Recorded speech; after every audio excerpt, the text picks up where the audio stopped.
Hello, we're back at it again with some more... Wait, where's the main story? Wait, what happened to the main story? It disappeared. Oh, this one. We're back at it again with some more Honkai Star Rail. Quick audio check on myself because I played around with the audio settings once again. Nice. Nice.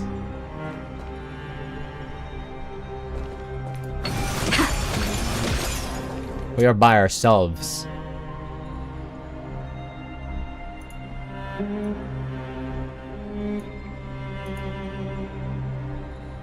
Oh, it's Lucy Zenless Zone Zero's birthday. That's oomph.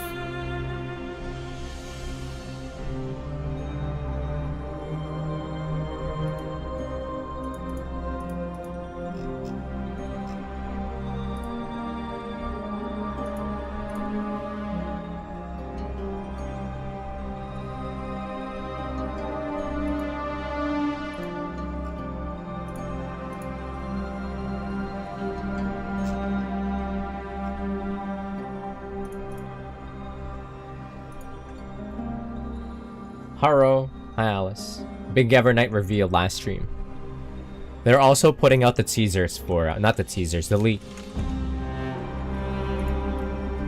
The leaks for... Average Night.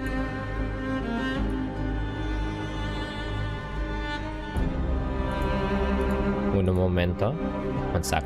Where is it?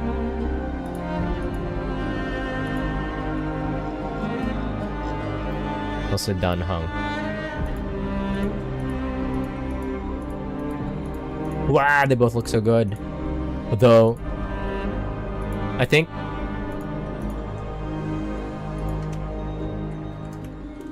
March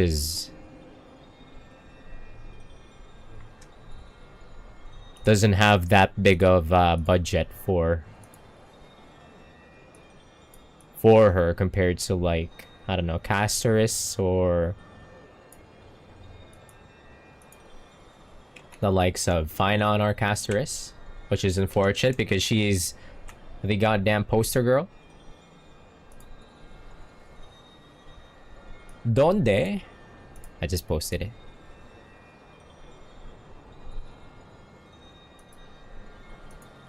Yeah, it's not as high budget as like Finon or as our casters.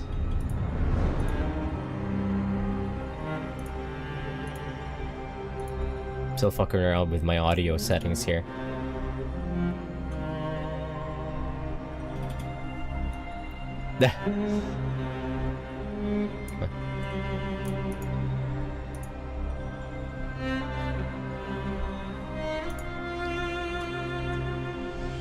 The statement is a secret weapon that will help us later.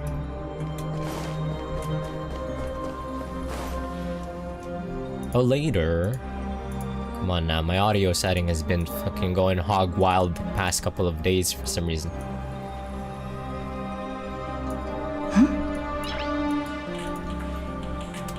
Nice. Some fucky wucky has been happening.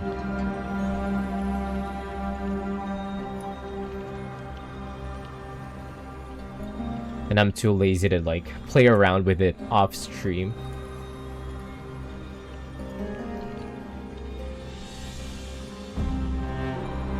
I'm but a humble, small time, none of that grind.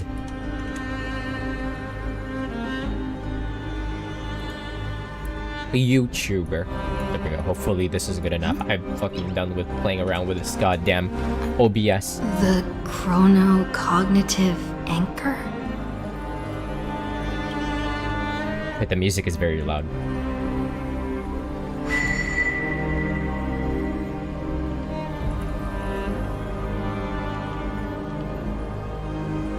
Moshi moshi. There's so much I wanted to say for our reunion. Yet now that you're back, there's only one thing to say. Is that? We abandoned her? Friend. Cyrene. It's been such a long, long time. I'm so glad you're here. What happened? You must be really confused right now, aren't you? So much has happened in Amphorius while you were gone. How long ago was I gone? But don't worry. The Deliverer can't afford to be lost, no? Now, please follow me and turn the pages of time and hear the words everyone left for you. I'll tell you the story of this 1,000-year journey. That way, it won't just be my memories alone. 1,000 years? Cyrene can't hear me?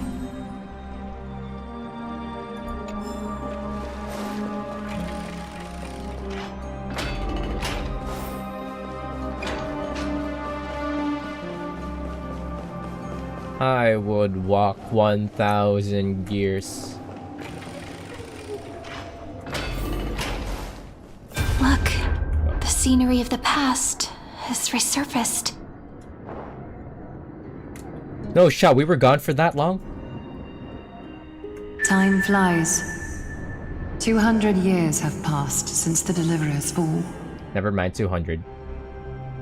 We had to return 3 core flames of law, romance, and ocean to stop Lygus, but even so, Terravox has fallen. The 2 geniuses vanished without a trace, and Zeridra embraced her fate. At this rate, Terravox has fallen. Dunhung died?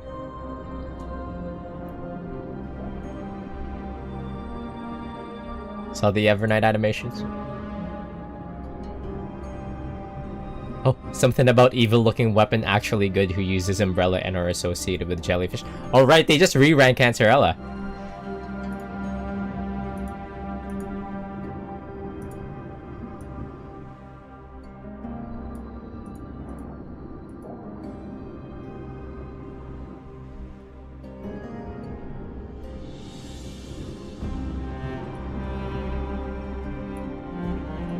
The 36th Venerable Matriarch of the Phasalia family. If I had a nickel for every female character like that, I would have 15 cents. How many others has there been?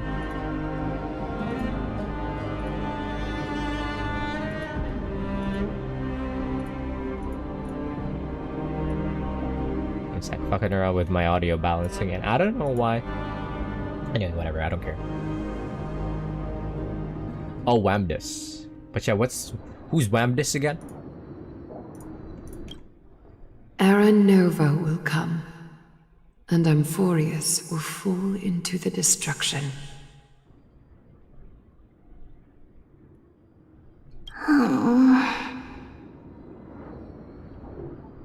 it seems the key to rewriting the end once again lies in the core flame of world-bearing.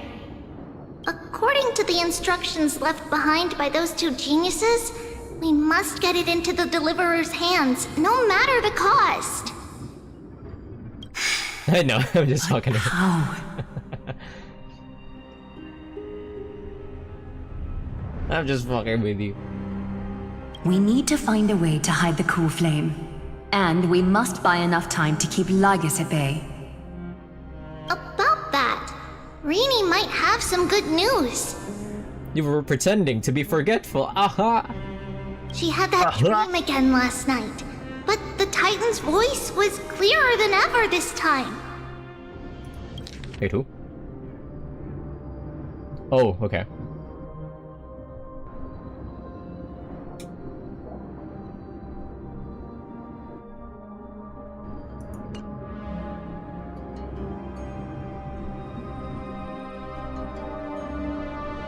Cyrene's being chased by Evernight?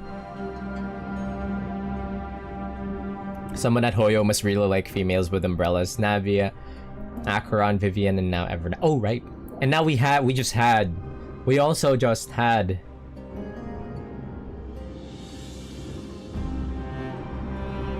Oh, completely forgot that Acheron is also,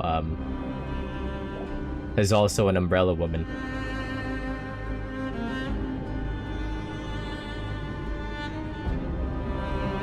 Yeah, we also just had Yuzuha in Zenless Zone Zero, so that is 15 nickels. She said, pass the flame into the future. Is that a prophecy from Orynyx? She chose to side with humanity this time and hide one of her kin's core flame? It seems Amphorius' fate isn't sealed just yet. You're right. History has changed. Humans and Titans are both giving their all to keep this world going. Perhaps a relay across the ages is finally about to begin somewhere out there. Unfortunately, life will never go smoothly. Leiden's army is already at our gates, and their commander, that Lycurgus, he's right outside Akama. Light calendar 3960. Saridra, under the pretense of a campaign against Fagusa, sacrificed 500 Chrysos heirs to complete the trial of law. This tragedy shook everyone in Amphorius. That same year, Saridra the Imperator was assassinated, after which Aglaya the Goldweaver took command. Thus began humanity's second flame chase journey, a path hanging by a thread. Very thematic here.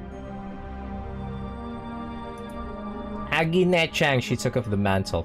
Sarija got off screen. Come, this way.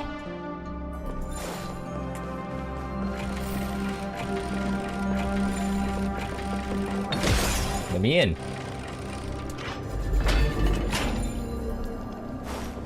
Let me out, I guess. The eternal holy city?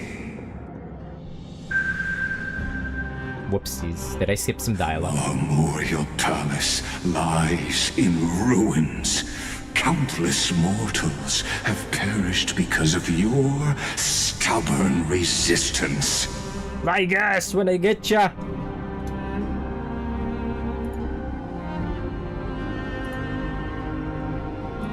It's time you learned the cost Cass. of refusal. Now, answer my question. Cass Chang.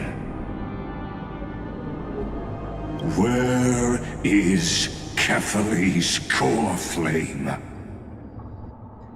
Cassie's holding the fort. You really think you'll find it by razing the holy city to the ground? From what I see, all you'll get is dust and disappointment. Everybody wants to slap the fuck out of Lygus. Don't forget, you can't kill the Chrysos as mentioned in the prophecy because of law. I have never denied that. Which is why I now place my hope in the faithful citizens of Akama. Perhaps they'll give me what I seek in the echo of your screams. Now then, I'll be cutting open your chests and using your scalding golden blood to baptize the masses. Allow me to apologize in advance. We shall start with you, blind and foolish Lady Goldweaver. Stay away from Agine. Get a job. Leave this to me, Lady Aglaya. You must get away now.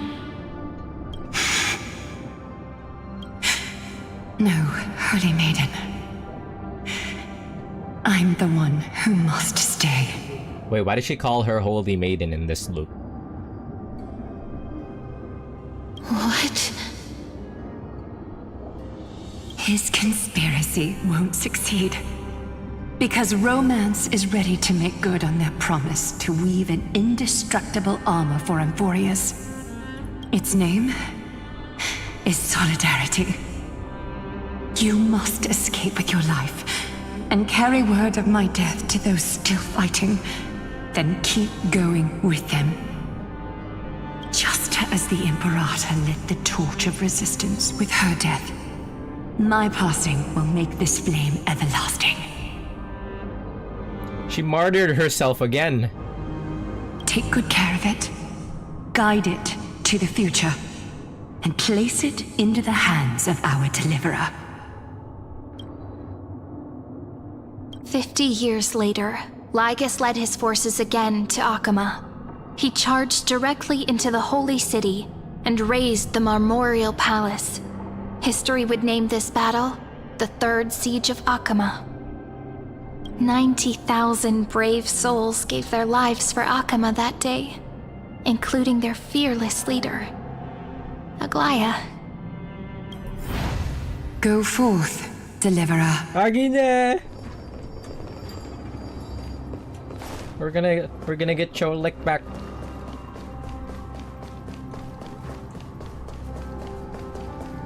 Wait, it's just Cassie? Go. Cass Chang? When the frost melts and the snows give way, the flowers will bloom again. You'll find me there.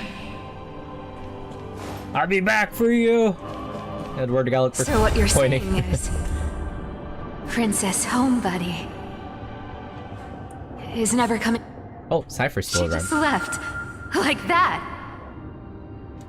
Since Cass has made up her mind, we can't let her resolve be in vain. But...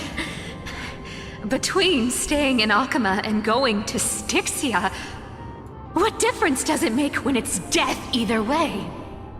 I'm against relocating. With Kefali's protection, isn't Akama far safer than that dead city? Cass's plan doesn't involve any relocation at all. Huh? Like you said, Akama is humanity's refuge. We never intended to get everyone moving to Styxia. It's just on Cass, Hycealans, and me to prepare the final trump card for the Deliverer. Wait, what kind of trump card needs all three of you demigods to throw yourselves away? We must lay down the path to the future so when the Deliverer returns, they'll have a clear road to reach the location of Era Nova. Yeah, they're just like speed running a reset here. Styxia sits where death meets the ocean. There, with the combined powers of ocean and passage, we can summon a current that leads to the vortex of Genesis. And the demigod of death will forever guard that secret path until she returns. Oh? Cassie, I'm coming for you. Cypher's ENVA is really expressive. Good. Yeah. Yeah, they grabbed a theater actor this time. It's probably the main reason why Cypher is extremely good.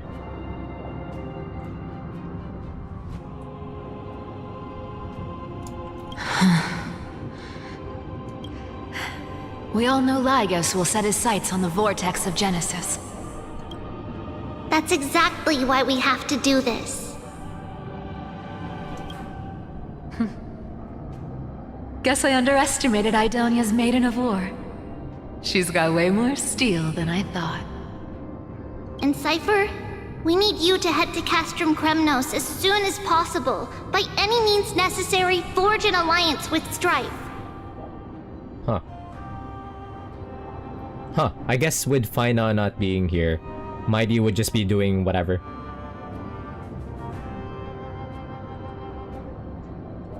The prophesized Crown Prince has already been born. He shall become the new defender of Akama, protecting this land after we leave. You don't need to worry about that. I just came back from Castrum Kremnos. Only a step ahead of the news. What's the word? Treaty, something's flying towards Akama, and it's really fast. Is it Mighty? What is it? A grand entrance? It's a spear! It's the Kremnoans. Their king's already here. he's he's aura farming off screen. That's hilarious.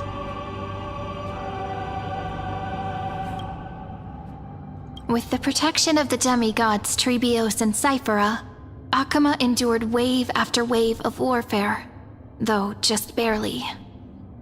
Castorus chose Styxia as the last resort, and completed the trial of death, causing the stagnant waters in the River of Souls to recede. Soon after, Trebios departed on a long journey. That same year, the Kremnoan king Europon, along with his son, Prince Midamos, joined the Alliance to safeguard the Holy City in the Battle of Deliverance. Europon's alive?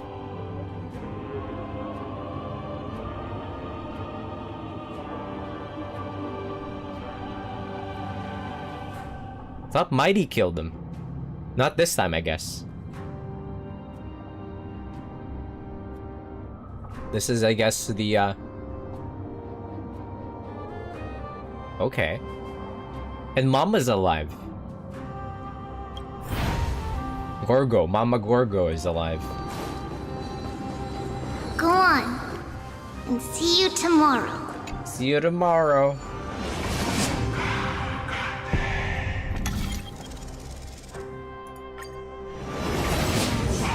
Breaking me apart buys this world even one more second. And so be it.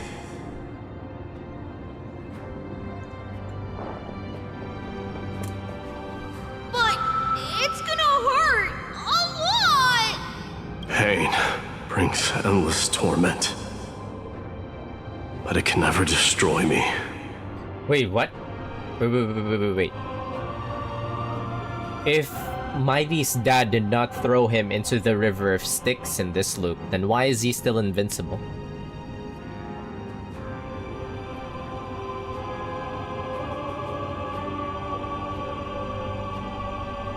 I believe that you were thinking the same thing when you stepped through the Gate of Infinity and jumped off that cliff.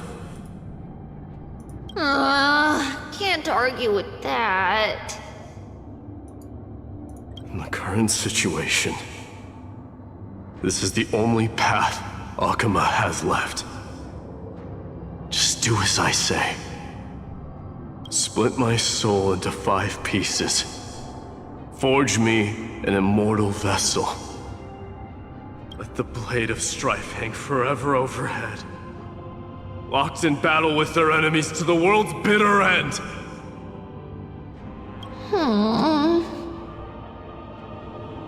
Guy made AI. AOS was too good. There's no need Guy's to be now sad. mad that the AI is too good. Haven't we already taken great strides towards that promise tomorrow?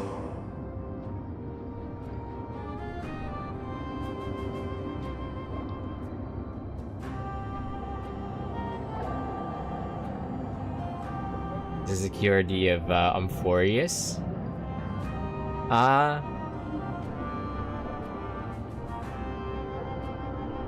Kinda close, yeah. Euron's Greek tragedy EXE build bajillion times until it shits out destruction.exe to beat AI's ass. Pretty close. In this life, my people no longer have to drown in false guidance. Actually, exactly. Has washed the blood off its fate.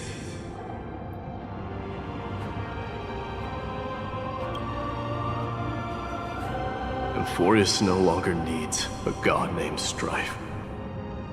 So let me shatter the former laws and turn the Lance of Fury back into a weapon that protects the world. We understand. By the way, can you do me another favor? The 7 sages from Grove of Epiphany are already en route. They'll arrive in waves to join the Resistance in a couple of days. Among them is a scholar named Anaxagoras. He has extraordinary insight and fears no sacrifice. This soul-rending ceremony wasn't just my decision. It was his counsel. His wisdom will surely be the backbone of Amphoria's survival. So right now, currently, he's not immortal. Anaxagoras can turn him immortal, somehow? Watch over him. Carry on this everlasting flame for me. Through Anaxagoras' ritual, Yep. the demigod of strife split his soul into 5. Courage, honor, tenacity, sacrifice, and reason, each sealed in blood crystal and cast into battle. The people held a 10-day funeral to mourn their fallen god king, and through his sacrifice, humanity was granted 200 years of peace. God damn.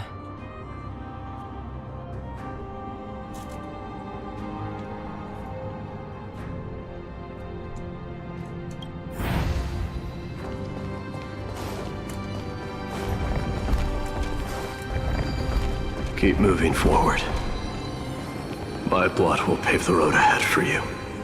God damn, he's been holding the fort. Keep moving forward, little Gray. See you tomorrow.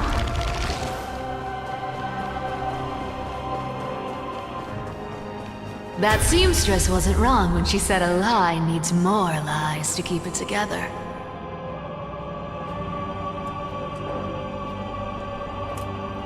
Reason and trickery. Never thought we'd be the pair to finish this final setup. Can't catch that Tin Man without your little slides.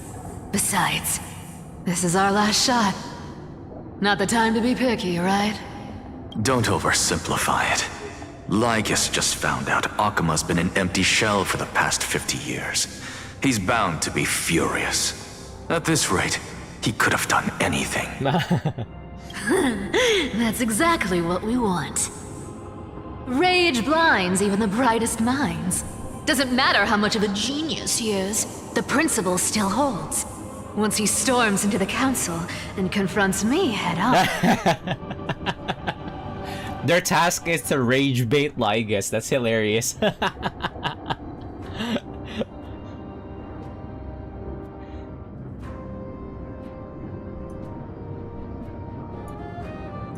It's like that one, that one gif of like March, Umusume. It's like, why am I so mad? I know it's rage bait.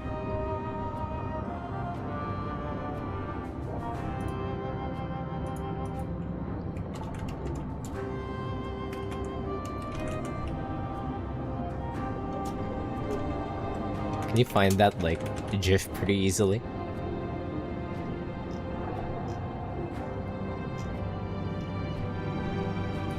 You can.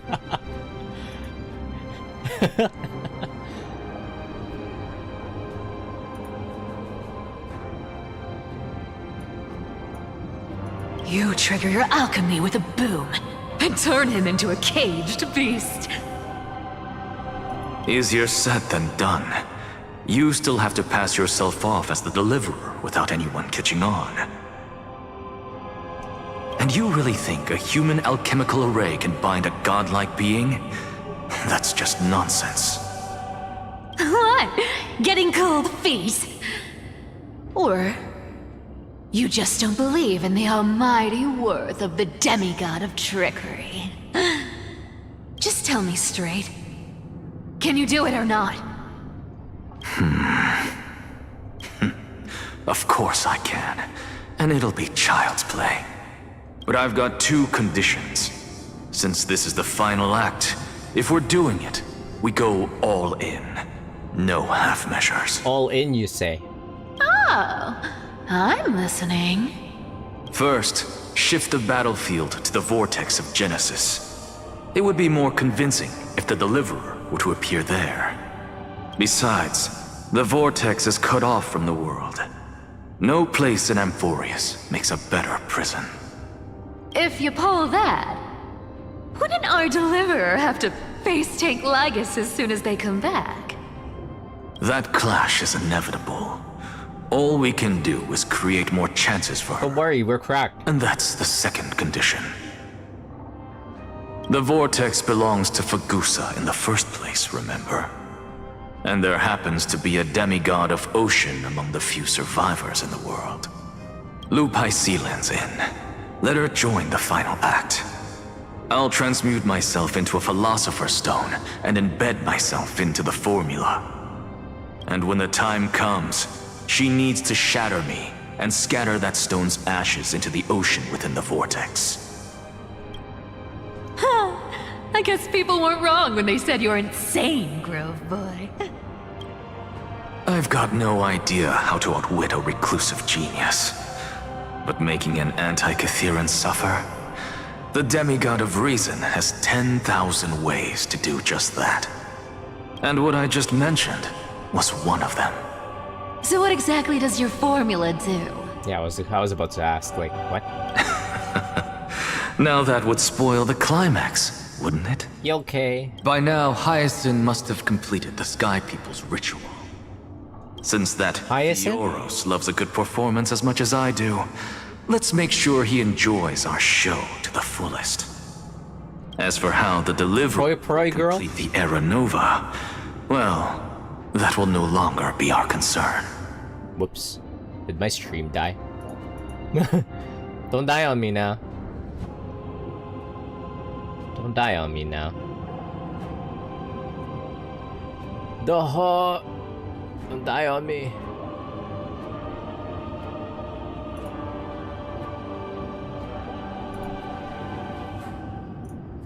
Okay, we're back.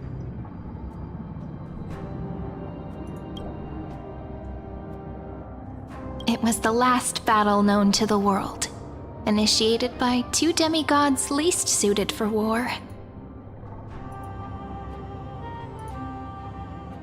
In the end, reason and trickery kept their word.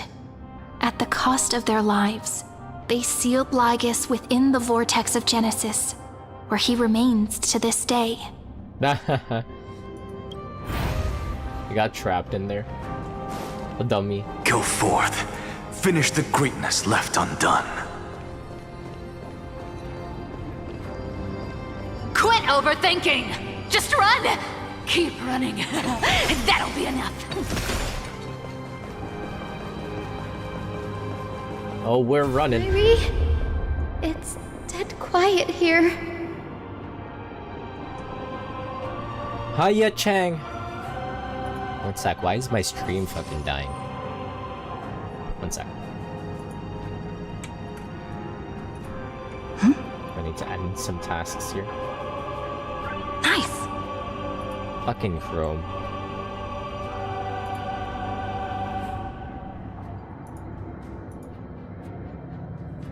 There.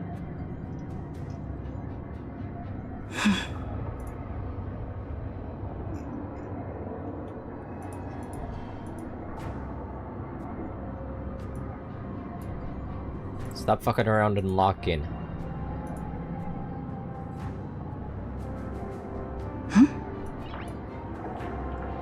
There we go. Nice! Nice.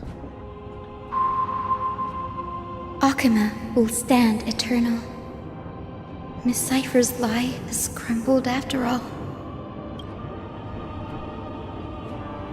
But it's all right, because all of us have fulfilled our purpose by now. When the Deliverer returns, no matter where she is, sky will turn clear, and a rainbow bridge will rise, carrying her to the final battleground. Sairi, this arduous relay is finally nearing its end.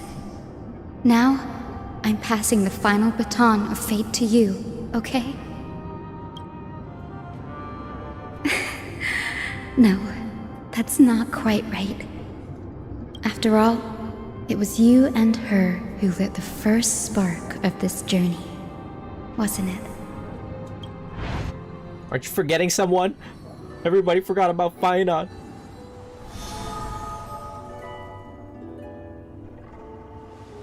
I'll tell you the story of this 1,000-year journey.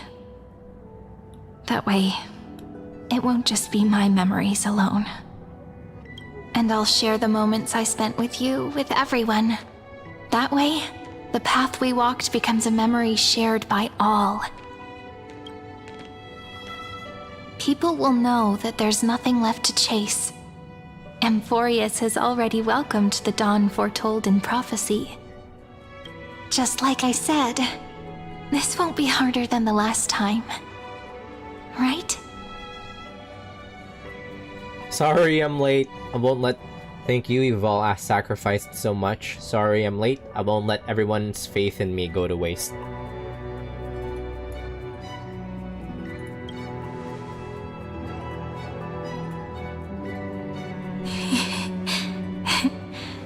I wonder what kind of expression you're wearing right now. Probably the same as always. Calm, resolute, and brimming with confidence. Can she not see us and hear us? If I have the chance, I'd love to see it again. No! Turn around!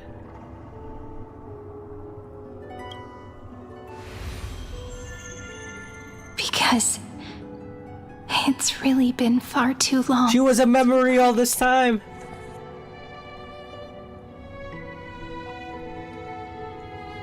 Wah!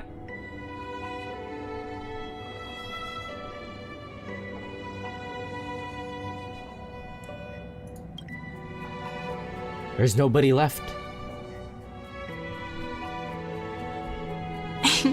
Someone as sharp as you must have realized by now that this isn't reality, but a maze of time. I've only just realized now. As the last link in the relay, I will return to the Temple of the Three Fates, tell Orynyx all of our stories, and bottle every page we've written into the little flask of memories. And then, may it set sail in peace, drift down the river of time along with the core flame of world-bearing, reach your side, and lead you back to Amphorius. Just like the first time we met, right? Even though this cycle has no demigod of time, time has always stood on humanity's side. This is the only way to make sure that the Era Nova won't happen before you return. And the only way I can safely entrust the completed final flame chase journey to the Deliverer's heart. After all, the new world will be born from your memories, and the protagonist of this story mustn't be absent. Don't worry, the astral modulator was here now.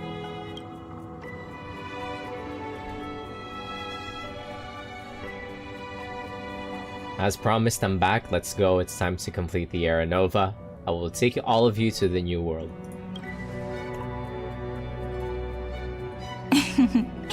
I believe you will never let us down, just like always. Do you remember when Finan sent us back to the beginning? When you and I got separated? But in the end, I returned to you, carrying all that we've been through. That's what memory is. It may wear down and fade in the river of time, but it never truly leaves. When that hidden corner of the heart is stirred, the past returns even more beautiful than before. So don't worry. Let the 33,550,337th Flame Chase journey become part of you too. I've gotten a lot better at it with the experience from the last time. Next, you will head to Styxia and find the Vortex's entrance guarded by the demigod of ocean before charging toward the final battlefield.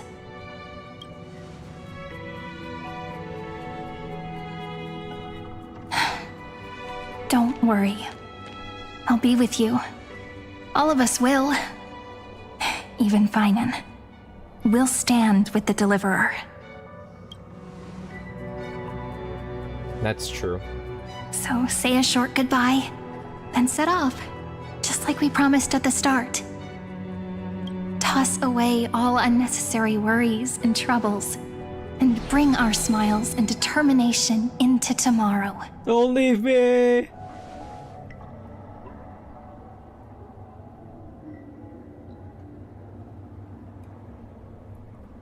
Yeah, Finan's kind of like our old Last Ardbert. baton He's with I us wonder always. how long you'll have to wait before passing it on to her. No matter how long it takes, it's okay. Waiting is what I do best. After all, it took 33 million cycles for her to arrive in our world. What's a few moments more? What's one more loop? Sairi, what if you wait and wait, but that hero never arrives? That won't happen. Because I know that no matter how long it takes, she'll definitely return to this place. See? We can't let her down. Stell keeps her promises, unlike a certain someone.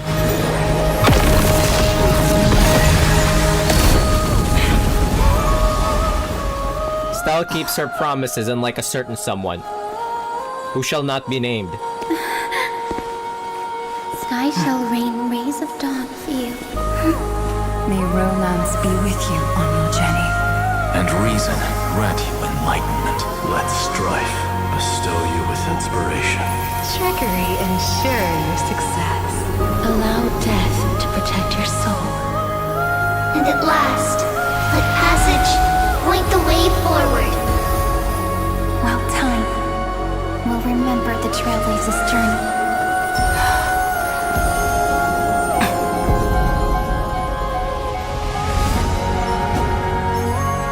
This too is proi proi.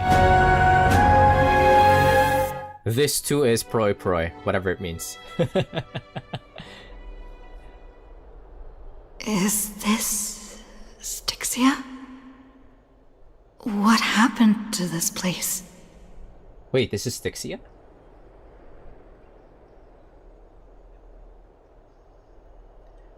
This is my final Greek tragedy.exe. Take it from me. Wow, we're in Septimont. Is this Britain? I need to find the entrance of the vortex, guarded by the demigod of ocean. High Sealans.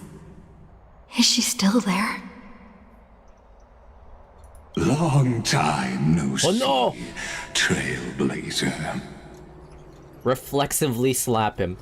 Generation after generation of Chrysos heir heroes have tried to defy fate with their blood and tears, either voluntarily shattering their souls or waiting in eternal solitude. But alas, fate can never be defeated. You again. Reason and trickery may bind my flesh, but my will shall never fall silent. So the demigod of ocean, the Dux Gladiorum, High Sealans, sought to bring me into a fantasia with her voice and drown a genius in slumber.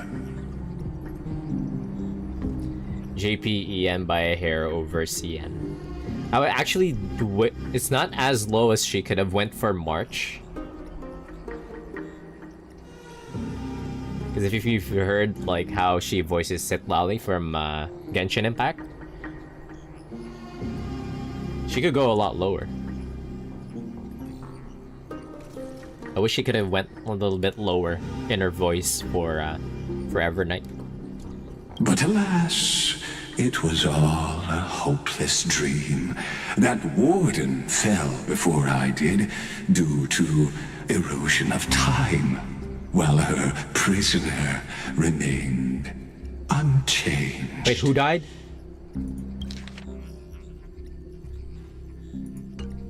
Anyways, I think that might have been like the intention for the voice and direction for Evernight.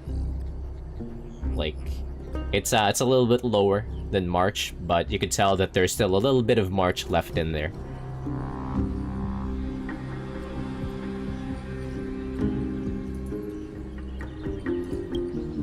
It looks like you're still stuck. True. I can't leave this place, but what of it? You should have heard of this fable.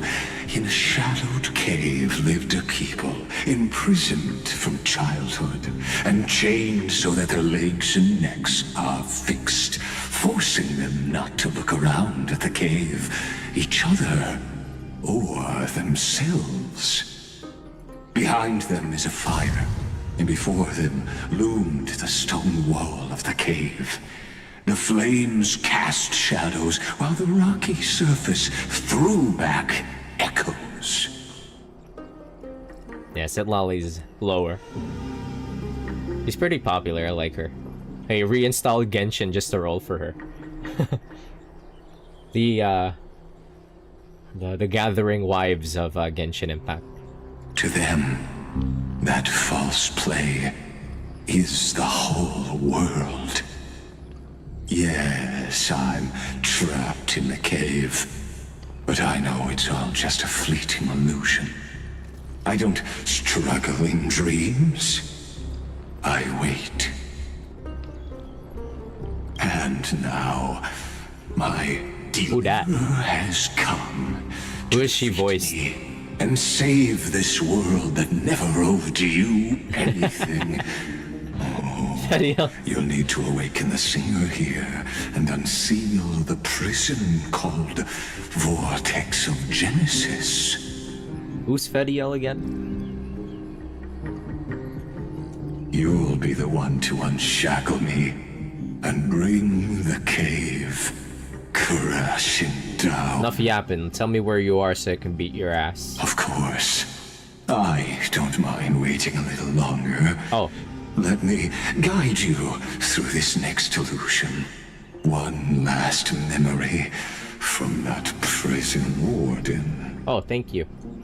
I hope you'll watch the stories of this Fantasia closely. Logically, the Deliverer must see the world for what it truly is. Emotionally, this memory captures the fate of everyone in Amphorius better than anything else. I mean, yeah, it makes sense. Because we have to recreate the world once we step into the next loop, right? Only by feeling it for yourself can you understand. If you want to be able to recreate everything, we also need to know Hyzelin's story and Zaritra's. The meaning of destruction. I don't need to understand you. Shut up. To your unshakable resolve, I salute you. But before we step onto the final stage, let me ask you this. In the spirit of that fable I told you just now, can the prisoners in the cave learn to see the shadows and echoes for what they are, and stop mistaking them for reality?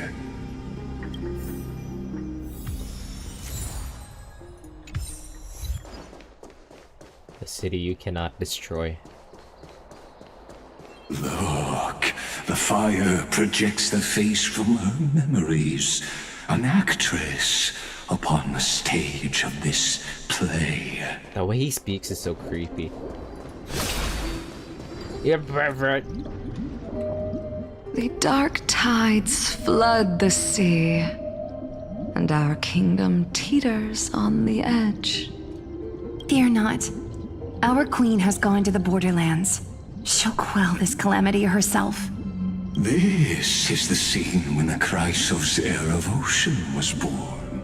She was once of a Titankin race named Sea Sirens.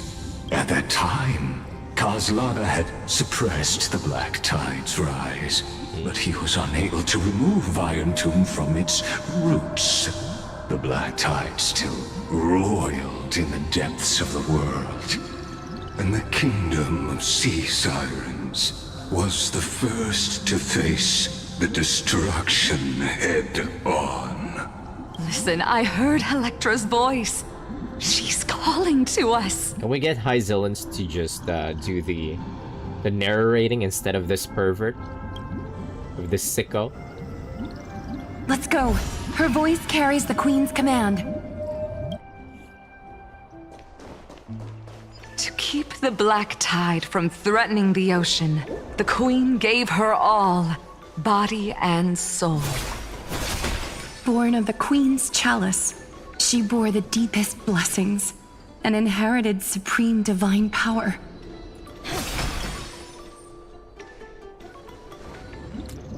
There she is. My sisters! You're finally here! Why does she sound like that? Of course, Electra. Your beautiful melody drew us here.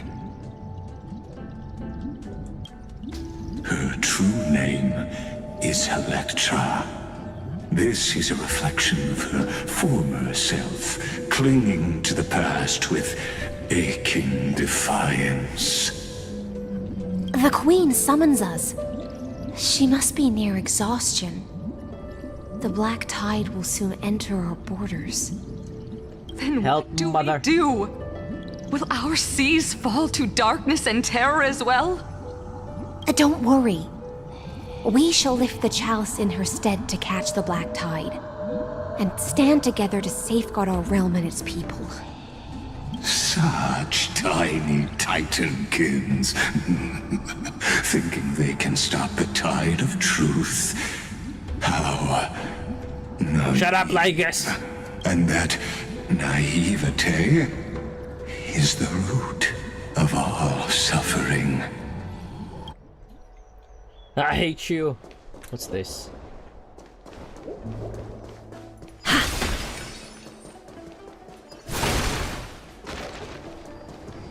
Whoop. Not where I'm supposed to be.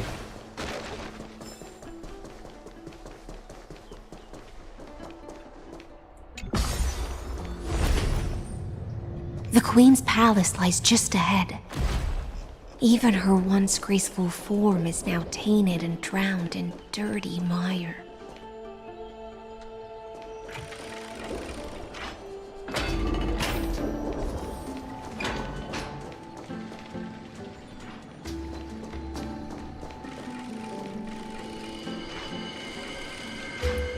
Let me in.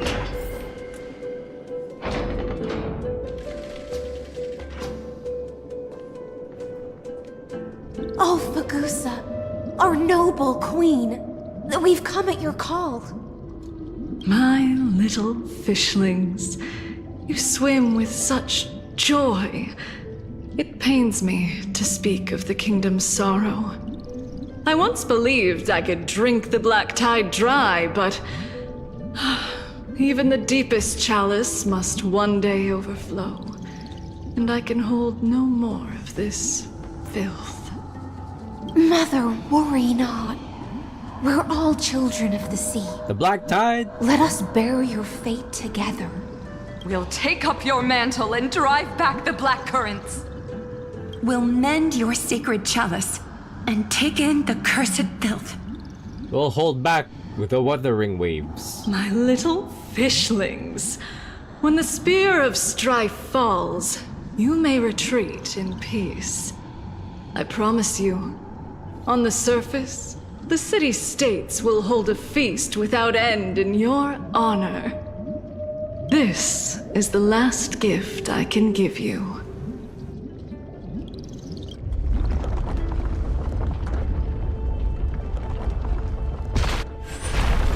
Whoa. And then everybody died. Fagusa sank into the abyss. With the chalice shattered, their intoxication spilled into the black tide. The black tide? Birthing first madness in Amphorius. Sea sirens followed one after another, hunting for the Titan's fragments, until their flesh decayed and their bones crumbled, all for the promised final feast. We just need Cardathea on the case.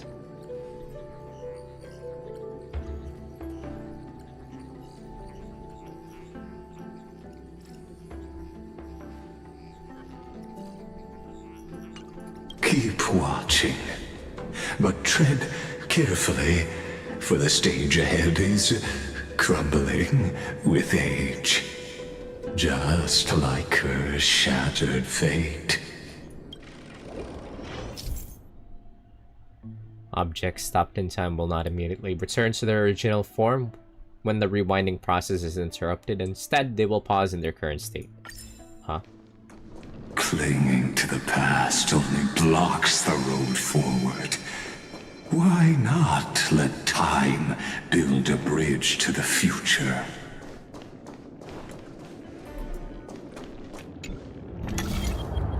Are you okay?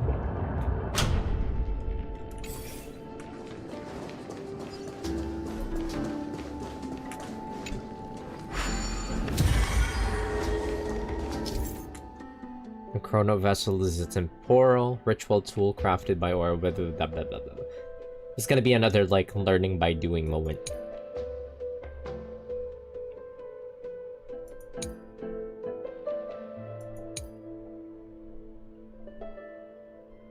You can preemptively deploy a time stop zone, then initiate rewind. Oh.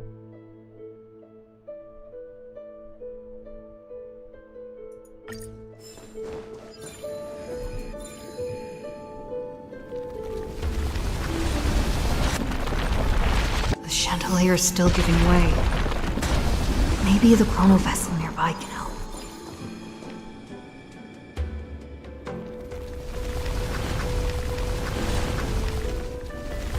How so? Boy.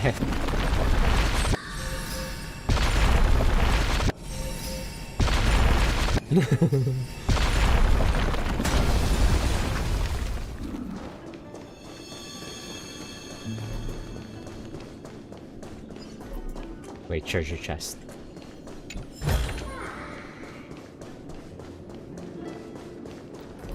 How so? Shatter the chrono vessel, rewind the collapse path. How do you shatter it?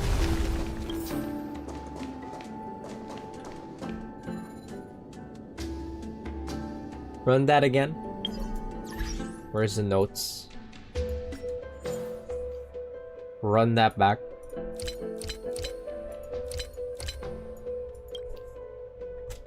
Oh fuck, I don't know. There's so many things here.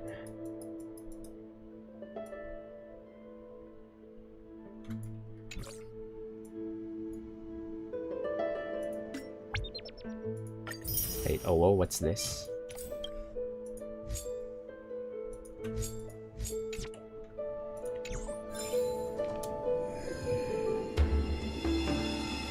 Shatter with the chrono vessel. Get it like that? Oh, I see. Zawardo! Wisdom far surpasses even the bounds of reason's model. He got an achievement. The JoJo's reference achievement.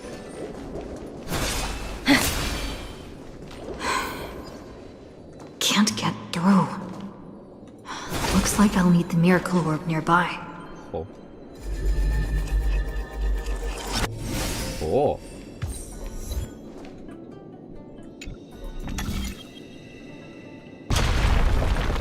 The ending was written long ago. Even you cannot rewrite it. Just like this poor chandelier. Shut up, you pervert. Exchanging this for some honey brew? I didn't ask for your input. Wait, go where?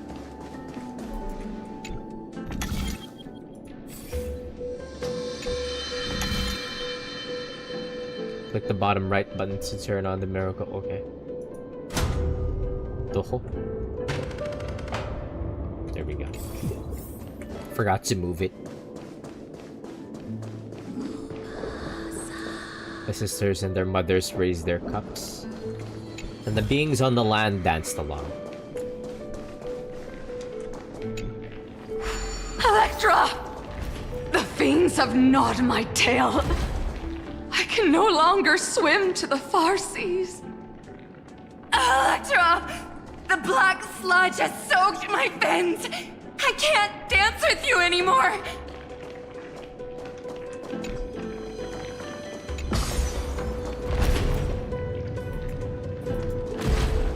This is but a fleeting, drunken dream. Fate will eventually murder the hope. The torrents of destruction are spreading. The dark tide? Sisters, don't give up. Remember the Queen's promise of a feast in the city called Styxia. I haven't forgotten. It visits me in dreams every night. I dreamed of a shining city, its lights piercing the deep gloom of the seabed. Wait. If Castoris is also from Styxia, then does that make Hyzillance the big sister? I dreamed of children placing garlands on our bone horns, and poets praising the sea sirens for shielding the world. But what a shame. We can go no further. Please, sing to the humans for us. Sing of the deep sea's legend in our place. Feast. Song.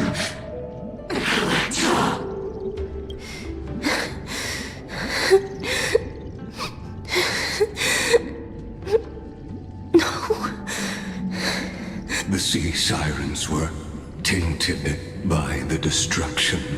Their flesh rotted away. They became the black tide creatures of this cycle. Farewell, sisters. I'll finish this last task, then return to prepare your feast. And so... Oh, I thought we were gonna fight. One sea siren remained among the sea floor. Hyzillance, swimming alone through the seas, burying her kin, and searching for the fragments of the chalice of plenty. Though most of that journey was in vain. Why not use the power of time to leap ahead toward the journey's end? To reach the Spirit Basin, I'll need to call upon the power of the Chrono Vessel.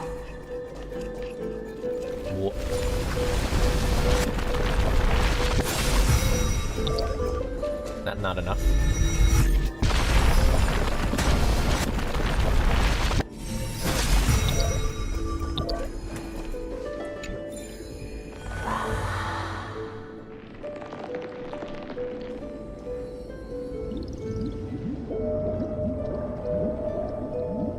At last, the Chalice of Plenty is whole again. The Lance of Fury emerges from the River of Souls, and the gods reclaim their duty to hold back the black tide. I am freed from endless toil, and now walk toward the rites at Styxia. I bore my sister's dreams upon my back, took on a graceful human form, and hoped to find a grand celebration on the shore. My fins became legs, my scales became skin, and the sea foam on my body became a shimmering gown. But when I stepped onto land, there were no festivals with honey brew, nor poets plucking harps. She experienced the entire, evolutionary occurrence from fish to humans. Only silent death, drifting gently along the River of Souls. When she fulfilled her wish, she only found Styxia to have already repeated the mistakes of previous cycles and was swallowed by death. Hopes and promises are nothing but the foam of dreams. I am a sea siren, a vessel born to contain the tides. Now that my task is done, and the promise is broken, how am I to go on in a world drowned in shadow? Nihility?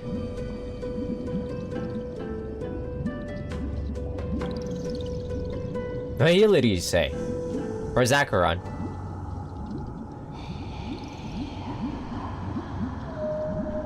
Fagusa, my noble queen. She evaded my questions with drunken stupor. She told me a grand feast awaited me in the surface world.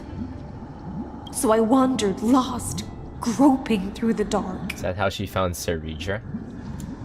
The feast she spoke of.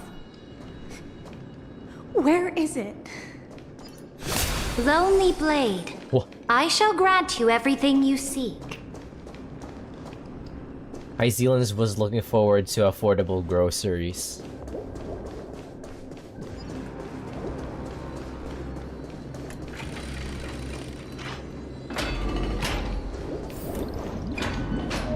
After wandering the surface for ages, the lost sea siren met her future conspirator. You quelled the wars alone and forced strife into retreat.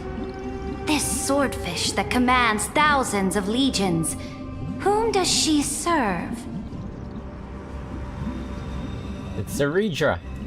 Yes, Seridra, long before she became the Imperator, was already burning with ambition. Oh shit, I just saw Everknight's Eidolons. Man, her E4 looks so good.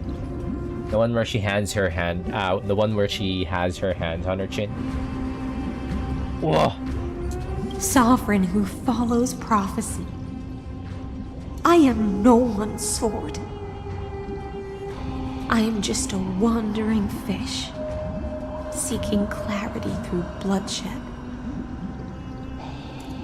Then how about letting the sword dance for me? And letting the violin sing in my name? Tell me, what is it you seek?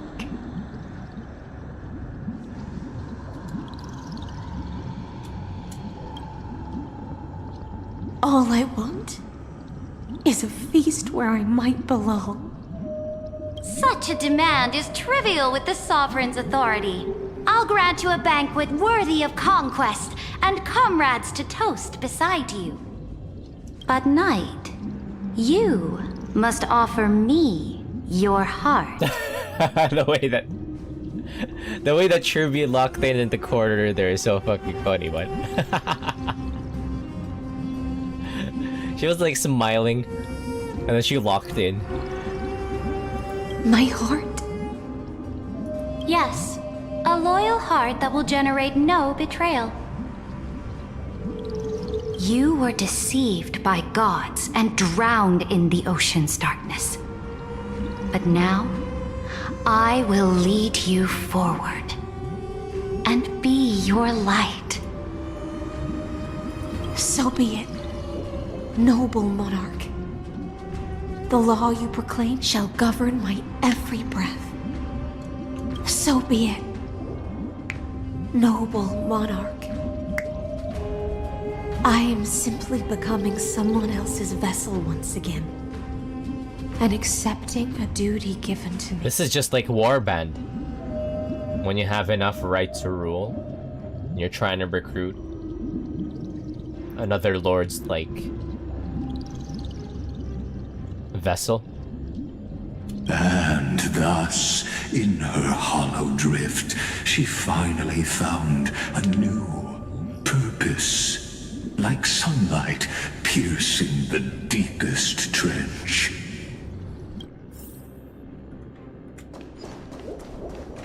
The monarch brought me to a new world.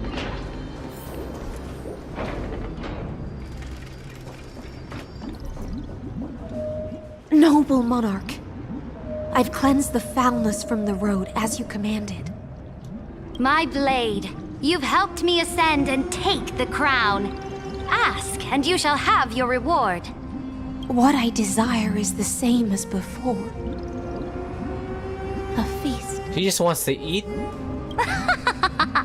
Look, I've prepared you a grand banquet. The finest honey brew and tributes await. She's just hungry. Fish are drawn to light by nature, for the deep sea knows only gloom. Now I found a flame. It may scald and burn, but it's the only light. Come, let us join the feast. Perhaps the path forward lies hidden among the revelry. See, now I'm hungry too.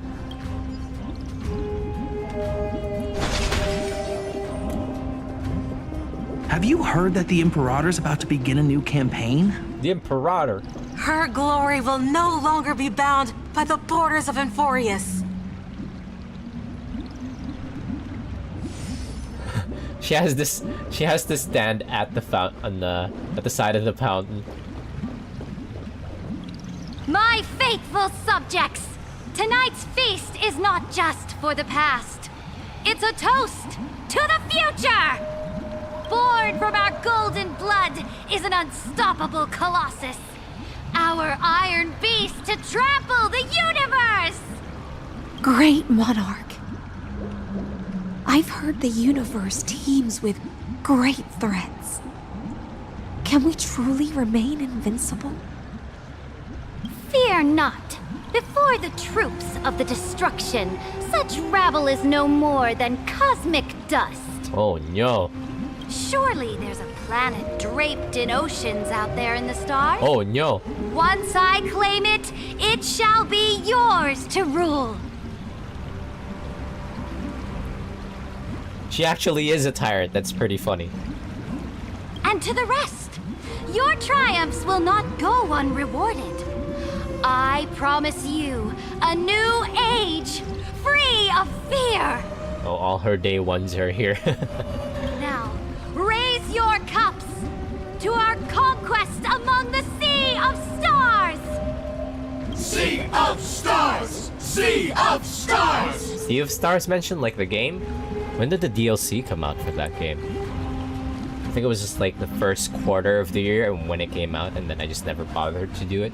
Conquest among the Sea of Stars. What a grand vision.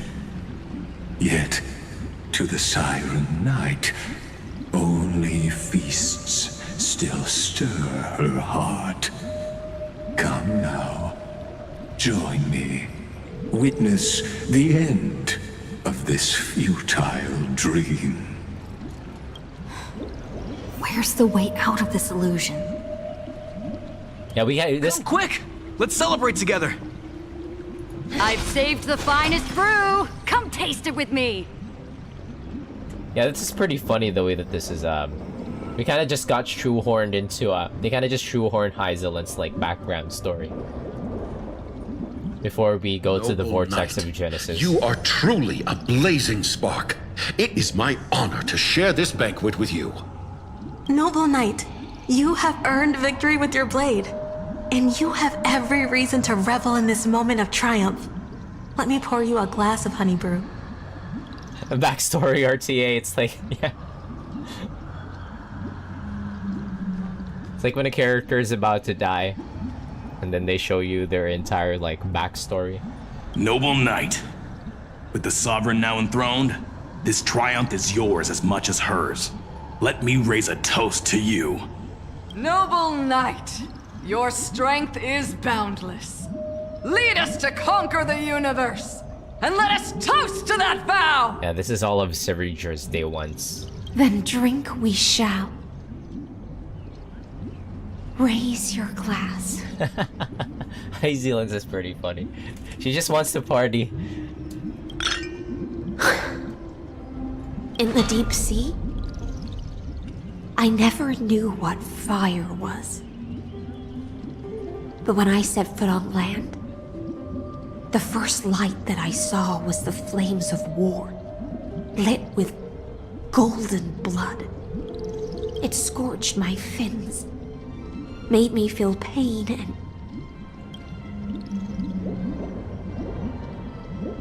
ignited an unprecedented hunger. How hungry? A hunger that flickers in every hero's heart. So bright. How hungry? So blinding. Look! The monarch herself has taken her seat! Hear that? The court sings her praises! Hunger and High Zealands. Join us and praise her glory. High Zealands and hunger.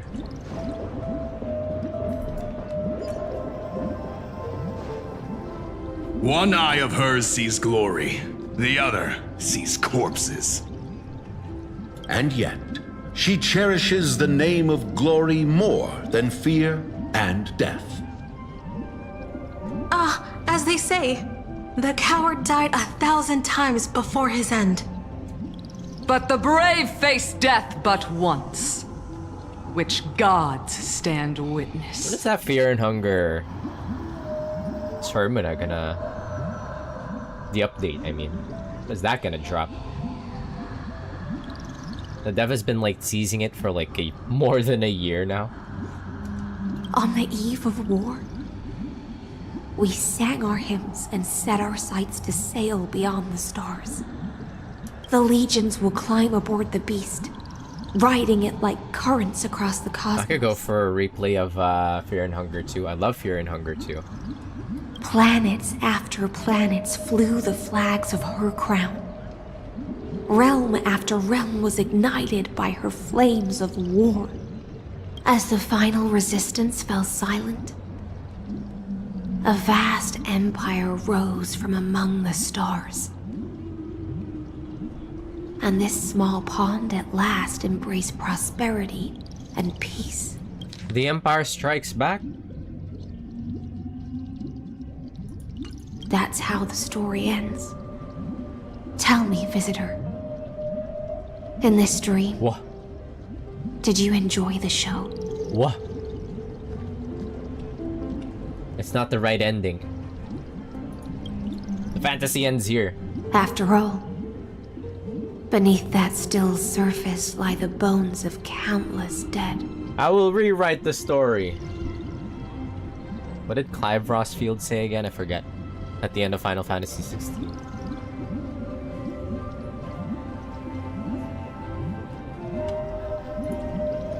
This truly was... What was it that he said?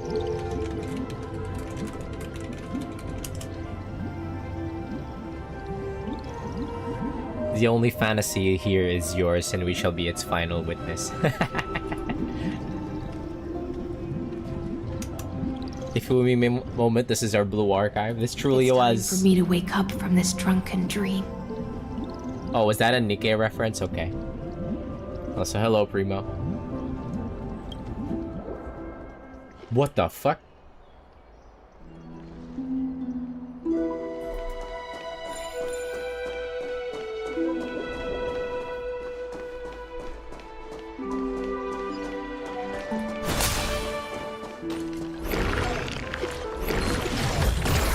These are new. Let me get out of here.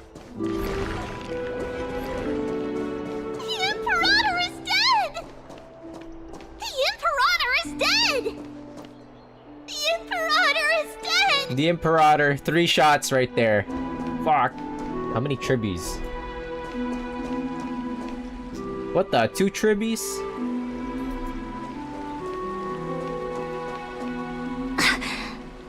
People once cheered for my ascension. And now they cheer for my fall. The cosmos. The battlefield that I cannot reach. The battlefield 6 that I cannot reach. But just like Julius. The Sovereign's conquest reached its end. Her life and didn't have that line. had already been swallowed by the deep sea. This is the true ending. Her grand designs torn apart by the blade. Her regal robes soaked in golden. She actually got Julius Caesared. And the one who struck her down? Wait, who? The one who struck her down.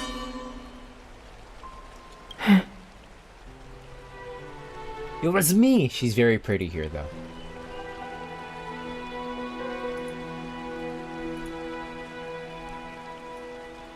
Can you look at me that way? That too brute.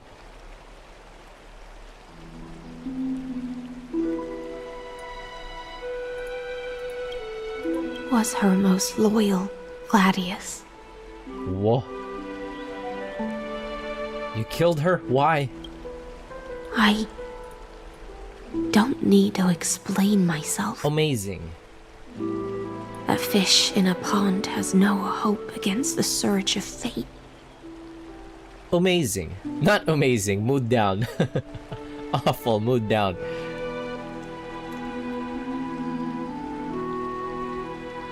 I wandered the shore, found a flicker of flame,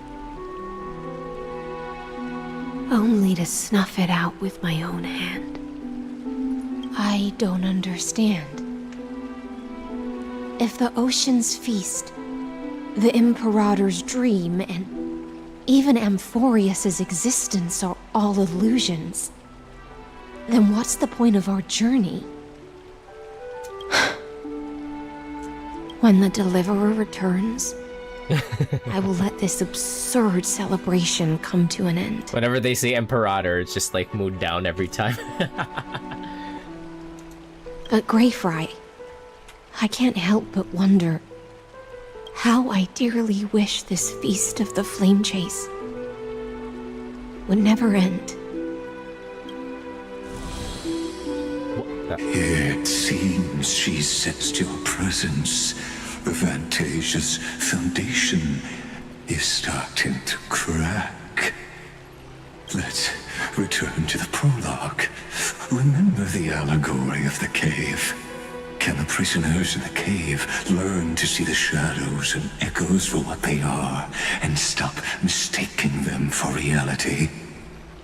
As you've seen, when she cast off her chains, finally turned to look around, and moved her legs, her reward was nothing but searing pain. The light will blind her, for the fire behind her had never once actually touched her eyes. Her legs will buckle beneath her, for she had never learned to walk forward. Damn. And so she fell into infinite confusion and fear, and came to firmly believe that the shadows and echoes were the real world. Confusion and fear and hunger, you say? But we in the cosmos, are we truly any wiser than she was? Now, nameless one, fateless one, ask yourself this. The paths you tread, the eons you worship, everything you've trailblazed with your own hands, could it all be someone else's projected shadow?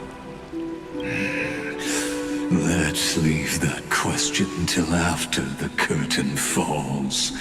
Once you've unearthed every last truth and reached the prison built for me by the demigods, I'll speak with you face to face.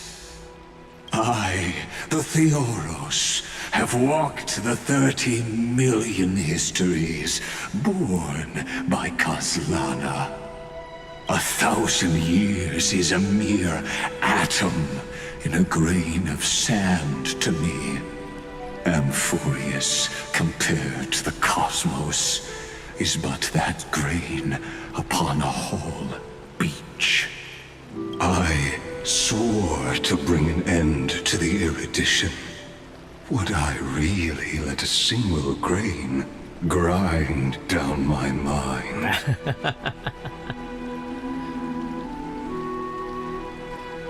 I know you're mad.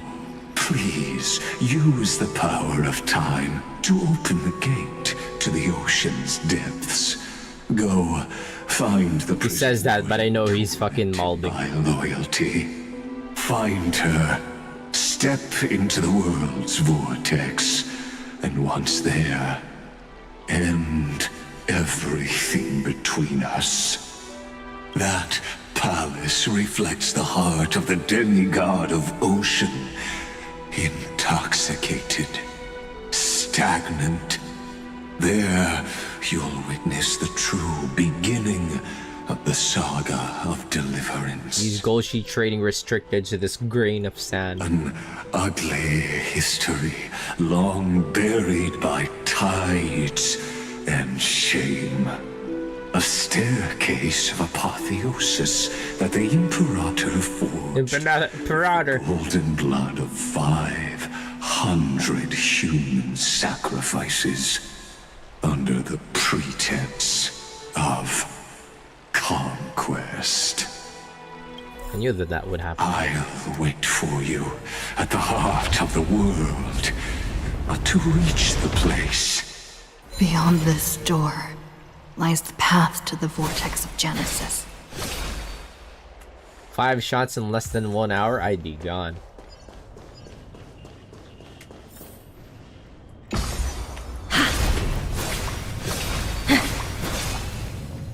Now step away from this false banquet. And then onto that bloody stage.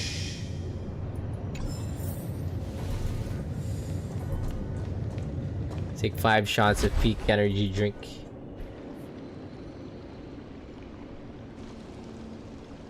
I climb to the peak and explode. The palace that worshipped the ocean.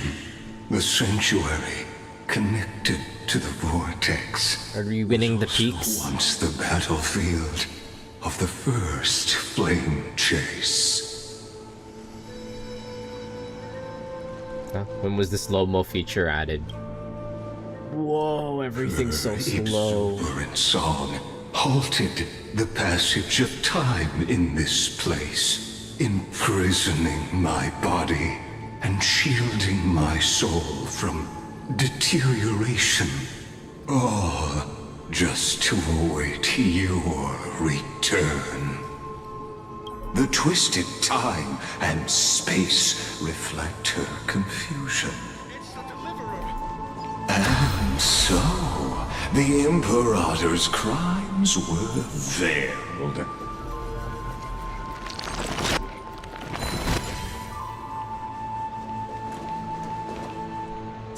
Stay away from Apollonius! This cup of honey brew. What a sweet aroma. Run, Virginia. Dux Hakalithist! We can't give up here! Love, steeped in death. How delicious. Wow, so they were fucking. Sadly, all you see is a remnant of history. And your interference is just another equally futile echo. Think with me. Stand still.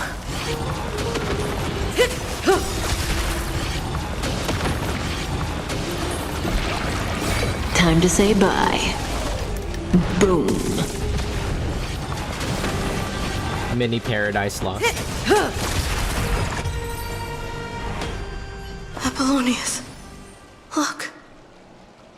I chased the enemy away. But I think I can't go any further. What about that eagle set on Kafka? I will explain. I'm sorry, Virginia. We'll never slap that shit on Kafka. For letting you. It's okay. I'm glad to die by your side. Ah, such an ironic twist of fate. What is that in Wuwa terms? How do I even explain that in Wuwa terms? It's like giving Frolova or like Camellia's ideal Havoc set instead of Frolova's Havoc set or something. I forget what the Havoc sets are called.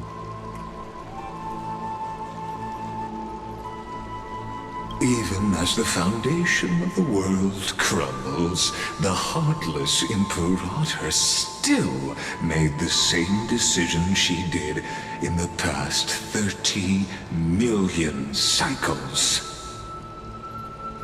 It's like giving somebody the less ideal Echo set. San Juan sub DPS set to Furlova, yeah. Something. It's like the less ideal. It's just giving the less ideal Echo set. Havoc Echo set. Like there's always like that ideal Echo set that you could give to Furlova, which is the one that involves her family. Anyways, yeah. That's pretty much the easiest way to explain that. The Eagle set is supposed to be, in quotations, it's like getting super glazed by the community to be the best set on Kafka. I don't think so. Arguably. During the first Flame Chase journey, the Flame Chase Legion stormed Styxia. Tens of thousands of sea sirens surged from the River of Souls, crashing toward the heroes like a tidal wave. The hell before you is the recreation of that very battle. Apollonius, look. I chased the enemy away. He's already dead. Should I listen? There is a letter I never got to give to you. He had an elf wife and he had the audacity to die. Imagine having an elf wife and then dying. It's my final poem. Actually, many such cases. The shadow of a tree frames the sage's back. Multiple cases. Like a boulder bearing the rings of time. Elf wives' husbands are fated to die and leave their elf wives behind. Aragorn. The bird's song. And what's her name? Whisper of wind through the forest. But it cannot pass the fractures in his form. I was not thinking of Aragorn.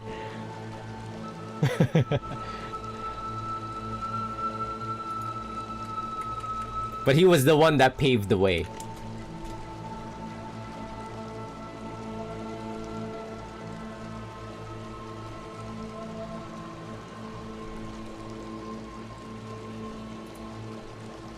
His weight presses down on the bird's wings and the stirring heart within. Most recent example being Himmel.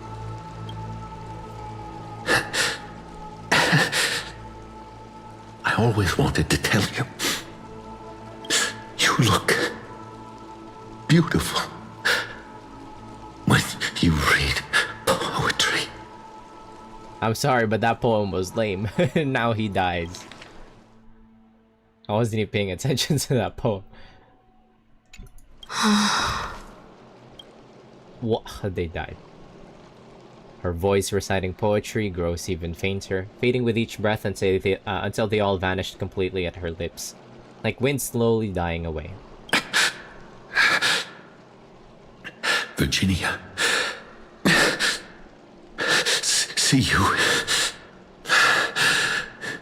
in the new world. Please stop beatboxing as I recite my final poem to my dying husband.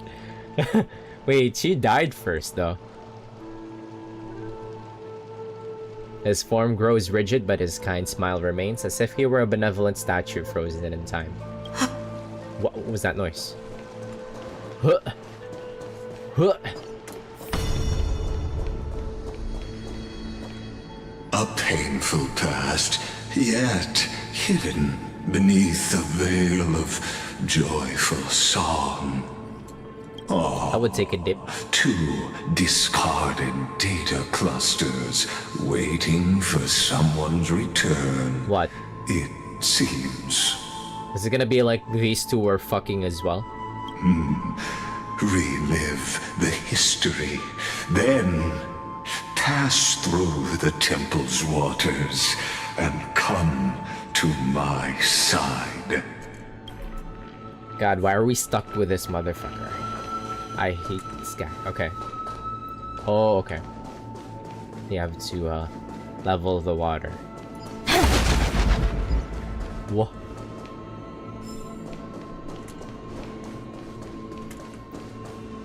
She getting jiggy with it in slow motion?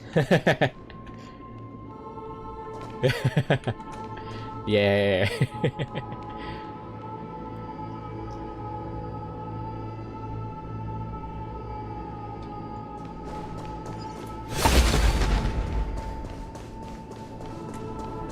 Isn't that the Deliverer? You finally made it! Oh yeah, what's up? Familiar heroes beam with joy celebrating your return.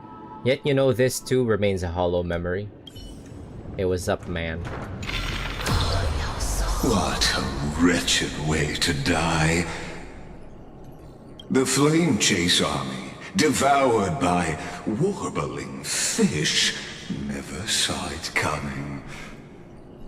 Look, the cruel Imperator and her Knight Commander, the pitiful Warden. What a perfectly matched duo of test subjects. Their hands drip with blood, golden blood. Raise the bridge and cross the river of fate.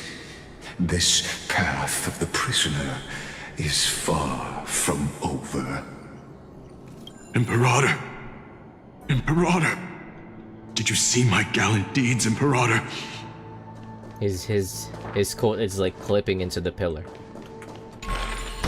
Isn't that the Deliverer? You finally made it!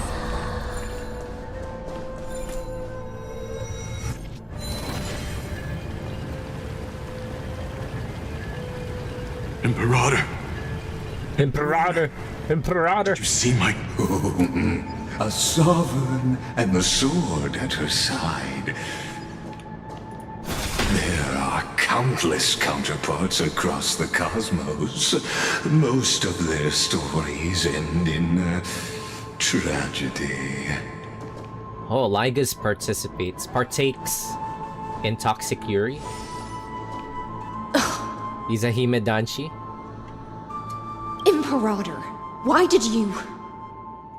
You're here, Dux Gladiorum. Not a Himedanshi. You ordered me to seal the sea route and handle threats from the rear.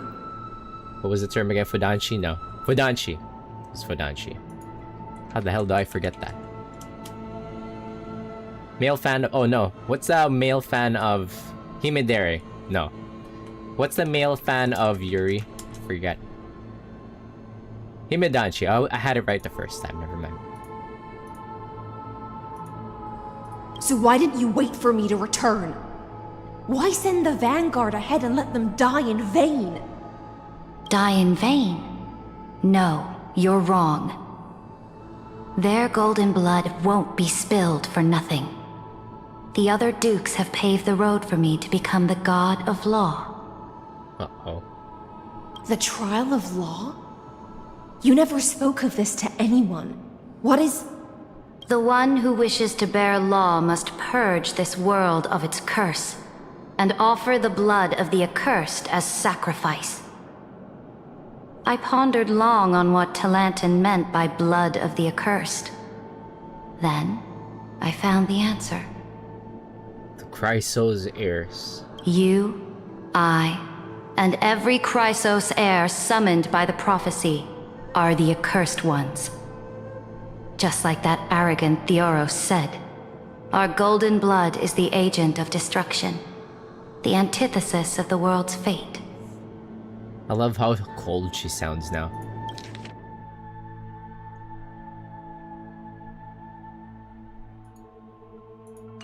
Dux Frigoris, Dux Brumalis, Dux Helcalethist. Their fate was sealed at that moment.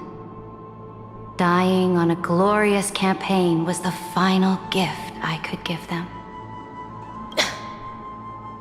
You speak as if they didn't die because of your cold-blooded schemes. Was their loyalty meaningless to you? Losses are a constant on the Flame Chase journey, among which even life itself holds little value. If a subject marches to war without that conviction, then yes, as you said, shallow loyalty means nothing. And what about my loyalty, Ceredra? You sent me away under the pretense of guarding the rear. Was there any shred of humanity left in you? Because you still have a duty no one else can bear. Only you can uphold Fagusa's divine authority. The choice is yours now. Cast off the chains of loyalty and drive those blades through my heart. Or stand with me and sever the ocean's last breath.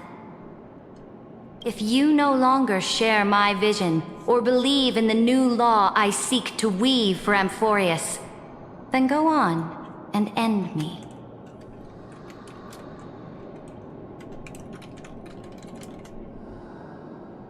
The Imperator of Amphorius may be ruthless and cruel, but never a liar. When I say life itself holds little value, know this. I am ready to sacrifice everything for the ambition to conquer the Sea of Stars. Now you've seen it. The brutal Imperator was willing to spill the blood of 500 heroes to complete the trial of law. As for my poor warden, her suffering had only just begun. I really like the way that Ceredra speaks. She's got like that perfect pronunciation. Is Ceredra actually still alive? I'm no storyteller. I have no duty nor interest in filling in the history you've missed. Oh, fuck you, guy.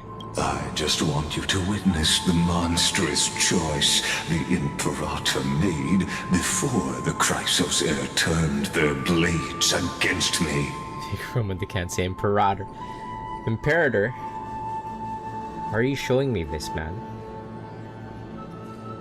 They're nowhere near as bad as you. You've always had a flair for lightening the mood, haven't you? I gave up on using words to solve conflicts 2,000 years ago.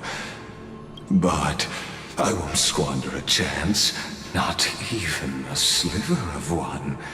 If there's even a crack in the walls of your conviction, then my victory is already assured. Now that the past is settled, let's turn the page and bring time back to the present. And dive deeper still, until we reach the very bottom of the abyss. That's what I thought. She would sacrifice the people. Is the path ahead underwater? I need the Oryx orb to bring back the chrono vessel from the past. Shatter the vessel of time, and let this stagnant pool start to flow again.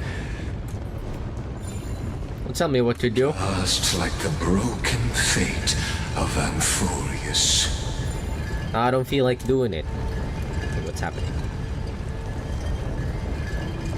What? Where's the button? Huh? Okay, there we go.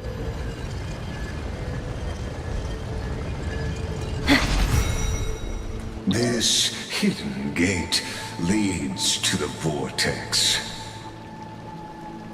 Hurry now. The time of our reunion draws near, Deliverer. I can't wait to beat your ass. Gate leads to the vortex. Hurry now. The time of our reunion draws near, Deliverer. I can't wait to beat your ass. I've been looking forward to this since yesterday. This cruel journey will reach its end at long last.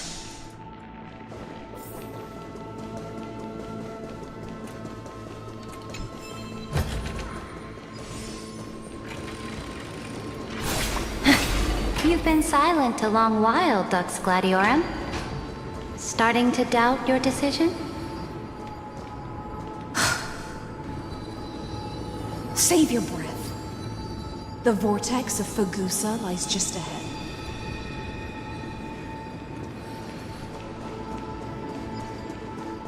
The girls are fighting. After the trial, there's nothing left between us. So you'll stop swimming toward the stars, Dux Gladiorum? I was always a creature of the sea. The stars in the sky were never meant for me.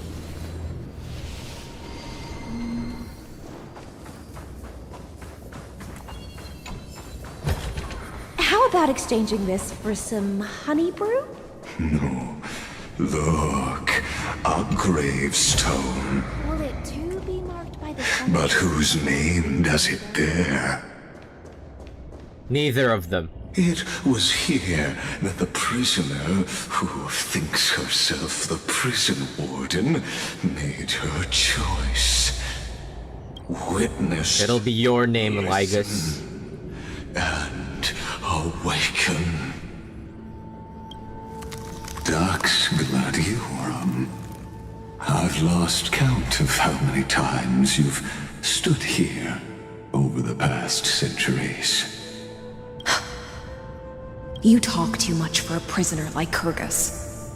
Two geniuses who defied law and all the Chrysos heirs who sacrificed themselves in this cycle worked together to chip away my strength.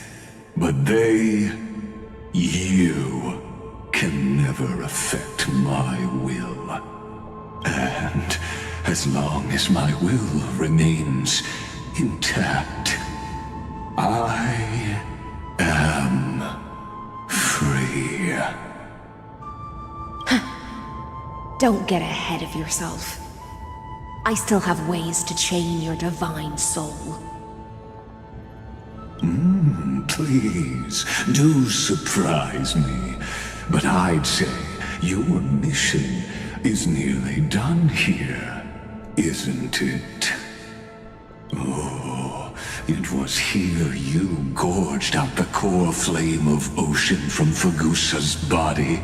It was here you and that Imperator both completed apotheosis, becoming pillars of Amphorius. And after that, you drove your blade into her heart, a loyal subject turned regicide, a demigod committing deicide. Or so the history books paint that tragedy. Oh, but if that's the truth, then why, after 1,000 years, are you still here, guarding the Imperator's grave? Still bound by loyalty? Come to think of it, perhaps I'm not the only one imprisoned here. That's what I thought. What would be the purpose of imprisoning Saridra here, though? Your calm does stir the rage in me. As if the one paying the price here isn't you, but us. The ones who lost everything. That's only because I've waited 13 million lifetimes for my vision to be realized. Countless millennia. Loneliness never once showed me its fatal side. In fact, for a prisoner of the cave, it's more like an old friend. One that helps me think. But you're different, Dux Gladiorum. Loneliness has crept from the silent depths, sinking its claws into your mind. Bit by bit, it's peeling you apart. Will you regress into one of those lost mad sirens? Oh, what a shame that would be. You're right, Wonder if Lycurgus. there's like a Loyalty, curse, the fall of my kin, and this endless waiting. These shackles are too heavy for a fish that cannot perceive any light. I can't break free of the whirlpool that's pulling me under. Nor do I have the unwavering resolve to force myself to wait for that person's return, as everyone hoped for. Deliverer from beyond the sky, my executioner. How much longer until she arrives here? Or will she ever return? I don't know. And I doubt anyone does. never give up Hyzelence. If Fainan could do it. Then, what will you do?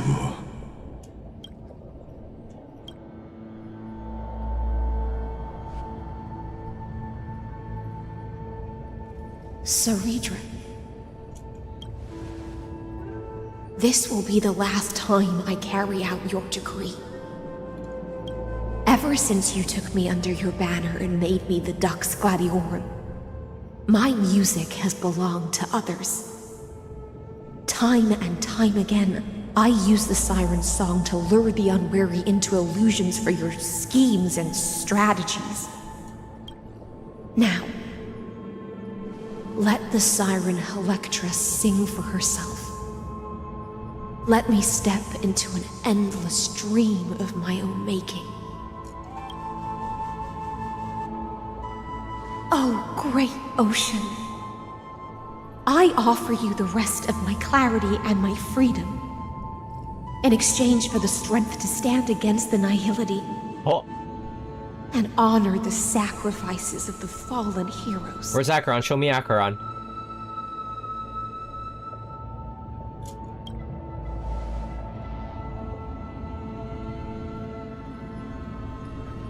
Wait, huh?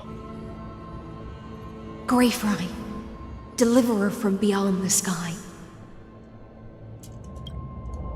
When you ride the current of time and find your way here, you'll hear my solo. It will guide you to the heart of this world. By then, I may still be lost in my self-wrought slumber, but I'll uphold my part of this long relay and guard the shackles that seal the Theoros. Do you still remember? To awaken someone from a siren's voice, you'll need... Fagu says honeydew. The gift I once gave you? May you still have it when the time comes. When you return, please pour that honey brew upon this grave. It holds the story of all our struggles and sacrifices. May you see it one day.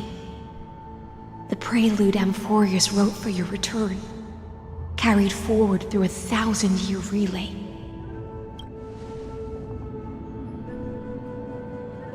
When your morning ends, I'll likely wake from my dream as well. Then, follow the trail of echoes and find me.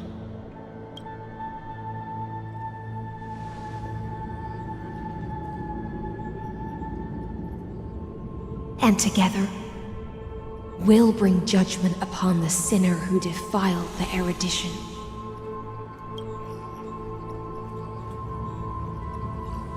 At long last, 33,550,336 cycles and 4,931 years later, Amphorius's final curtain is ready to fall.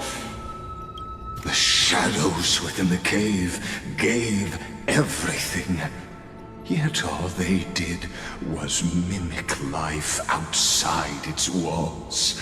A futile effort steeped in sorrow. Enough! They were no shadows. They were my friends. Everything they did shattered the darkness of this cave and unearthed the core flame of Trailblaze. Huh? And now, with that core flame, I'll light the dawn of Amphorius! And then they trailblazed all over the place. Do you still choose the will of the paths as your answer in the end?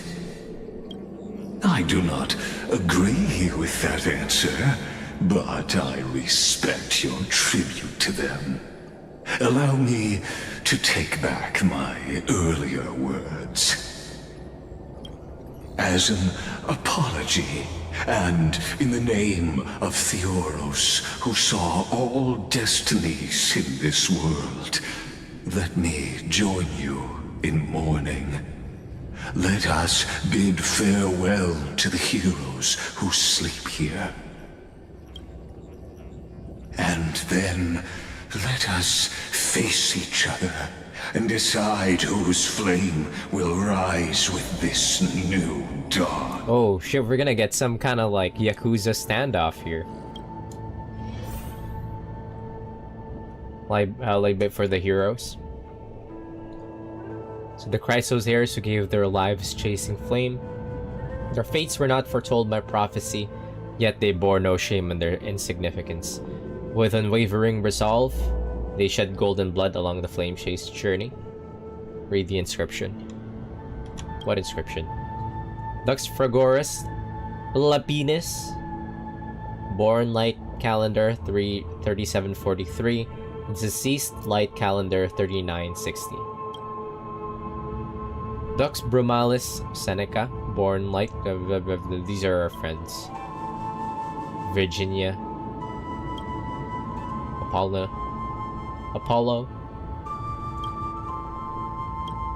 At the end of the long epitaph. Ceridra, the Imperator, the demigod of law, deceased, light calendar 3960. Okay. I made for the heroes of the first flame chase journey. You pour the honey brew onto the gravestone, amber liquid seeping into the crevices of the inscriptions, as if the heroes are drinking deep of the spilled tribute. To Virginia, Apollonius, Seneca, Labienus, Ceridra. Through a brutal sacrifice, they lit the stars of law in this world, propelling Amphorius's fate forward.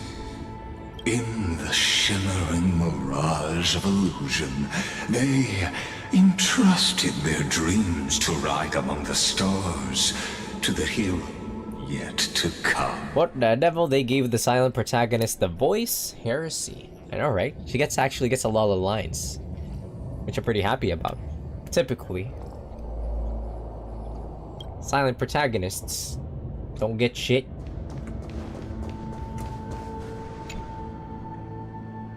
To the Chrysos heirs who gave their lives for a new world, their fates as foretold by prophecy are to be born whenever the world needs them, irrespective of how time and space may shift, all to fulfill their duty and answer their calling.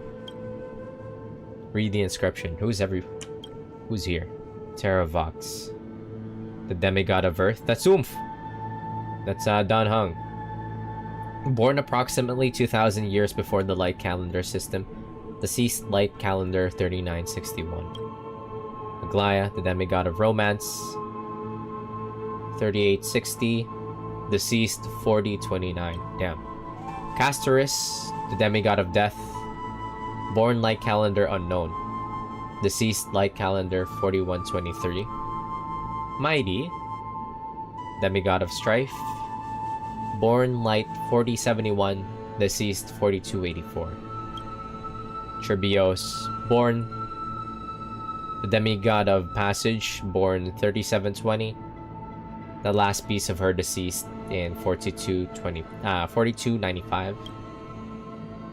Cyphera, the demigod of trickery, 3942. Born, deceased 4534. Damn. Who's the longest running?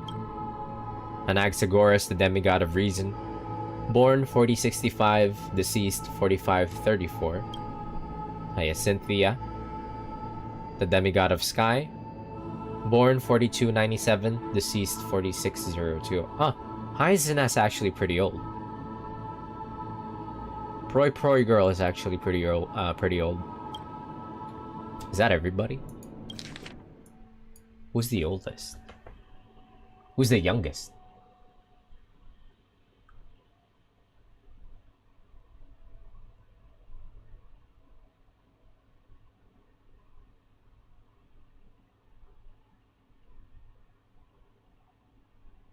Mighty's the youngest? Who's the latest? Oh, Hyacinth. Wait, what?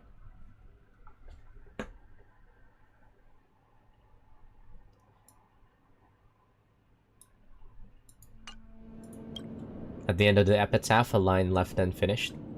Electra, demigod of ocean, born 3860. Not deceased, she's still around. Of course. You tip the chalice once more, the honey brew, bathing the stone like golden blood upon a demigod, forging destiny through its purifying flow. To Aglaia, Trebios, Midimos, Castorus, Anaxagoras, Cyphera, Hyacinthia. In a relay spanning 1,000 years, they stood against enemies far beyond their strength, and won a bitter victory through what seemed like futile resistance. And in that same 30 million cycles, also marked by futility, they remained steadfast in fulfilling their duty to the experiment, unchanging, unwavering. Let this be the end of mourning the fallen. At last, allow me one final toast to the lost prison warden, a prisoner bound by loyalty. That voice. Could it be? Bathed in the honeydew of Fagusa, she will awaken from her 1,000-year dream and sing the final song of her mission.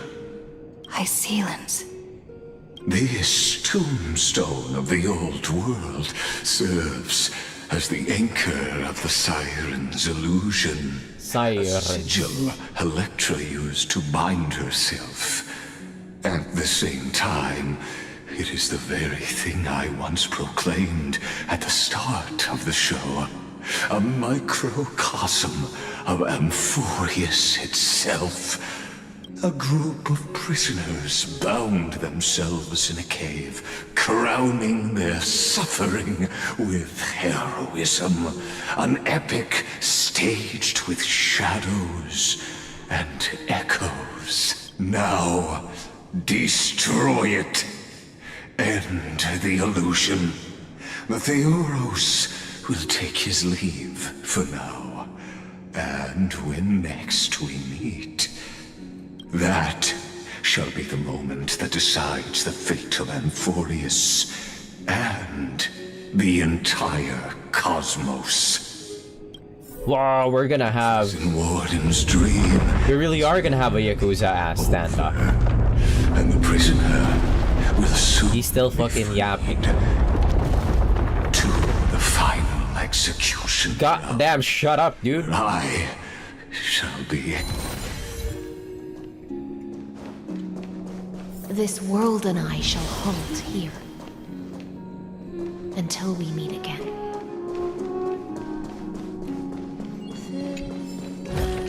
How about exchanging this for some honey brew?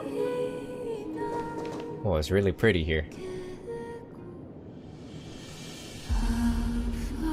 I like purple.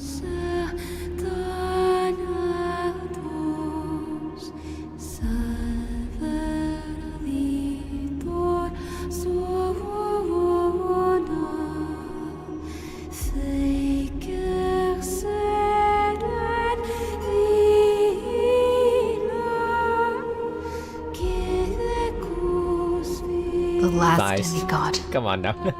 I'm here. Get your head in the game. I was thinking the same.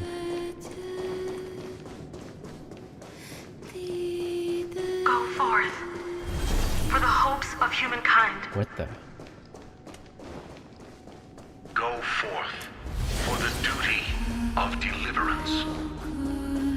Go forth for the belief in flame chase.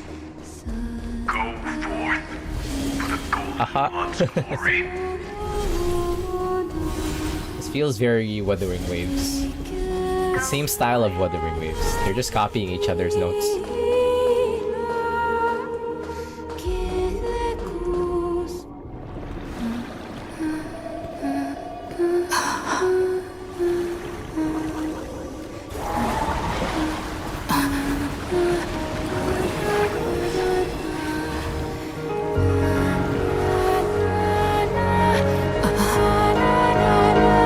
Seems like my feast is over. Wow, she's so pretty. What? It's now your turn to perform.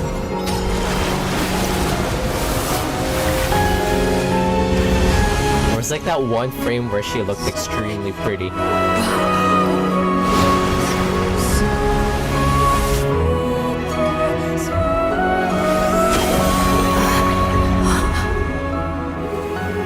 Beautiful.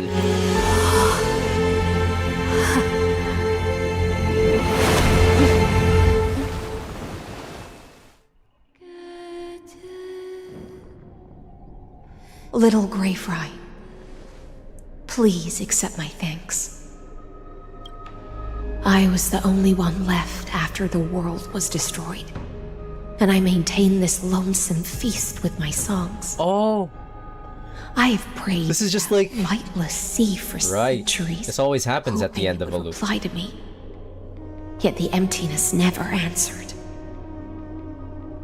Yeah, this always happens at the end of the loop. There's always somebody who is left behind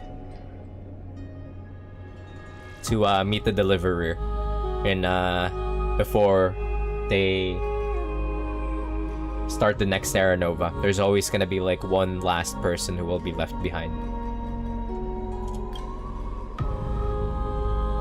Thankfully, you arrived as promised, and everyone's wait was not in vain.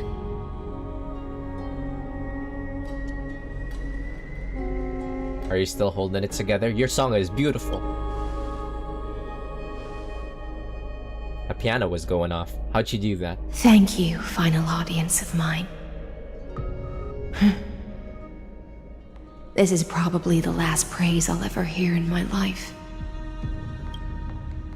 Now, you and I will walk towards the end of this world. I guess, where are you?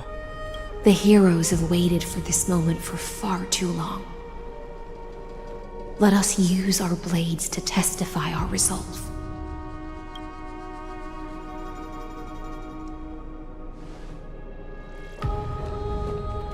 Oh, prisoner of the seas. Theoros carrying 30 million cycles of sin. Slave of erudition. Show yourself. The Deliverer has returned. and the time of your execution draws near. I see an awakened yes! who has mistakenly taken fallacies as truths and has returned to the cave to try to bring her friends into the sunlight she once bathed in. Alas, prisoners will always be prisoners, blind to the very chains that bind them. As the only other existence with free will in this world, I express regret toward your choice. But I shall retain your right to express yourself. After all, every actor should have a final line before they bow out. For a narrator, you're awfully talkative. Shut up, dude. Trust me, this will be the final scene. The last dusk this world will ever see shall become the climax that decides the fate of the cosmos.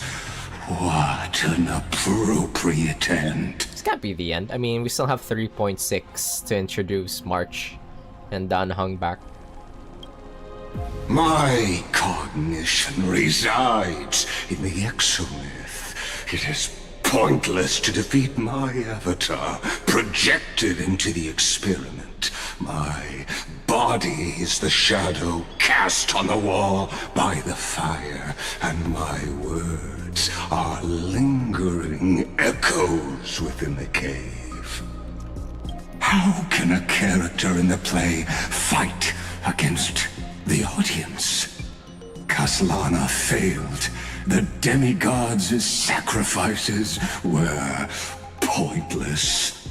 As for the two geniuses you placed such high hopes on, I ask of you, where are they now? Wait, what? Like calendar 3960 after the Imperator was assassinated. Confusion and epiphany always go hand in hand. That's particularly true for geniuses. You must be very confused about why you could not gain a straightforward victory in a world constructed by an ordinary. I thought we were supposed to. I thought we were about to fight. We were getting thrown into another backstory. An ordinary Intellitron? Cut the pretense, Senior Society member. We've torn off your meticulous mask and figured out Amphorius' true form. It's part of the primordial prototype machine, the first scepter ever created. In other words, a detached part of Noos's divine corpus. Yeah, he's been yap-edging me this holy shit. That's why it has the potential. Let's just fucking go, dude. As for who would be able to control the Ionic system to rewrite knowledge. Wait, what?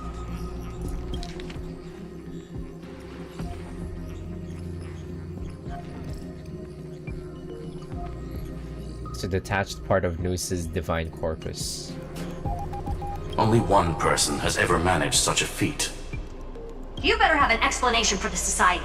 We want an actual answer, not another prolonged metaphor to cover up the truth. I really like the contrast of Herda speaking very fast compared to like how Lygus like slowly yap edges you. Why are you the one doing this? Answer me!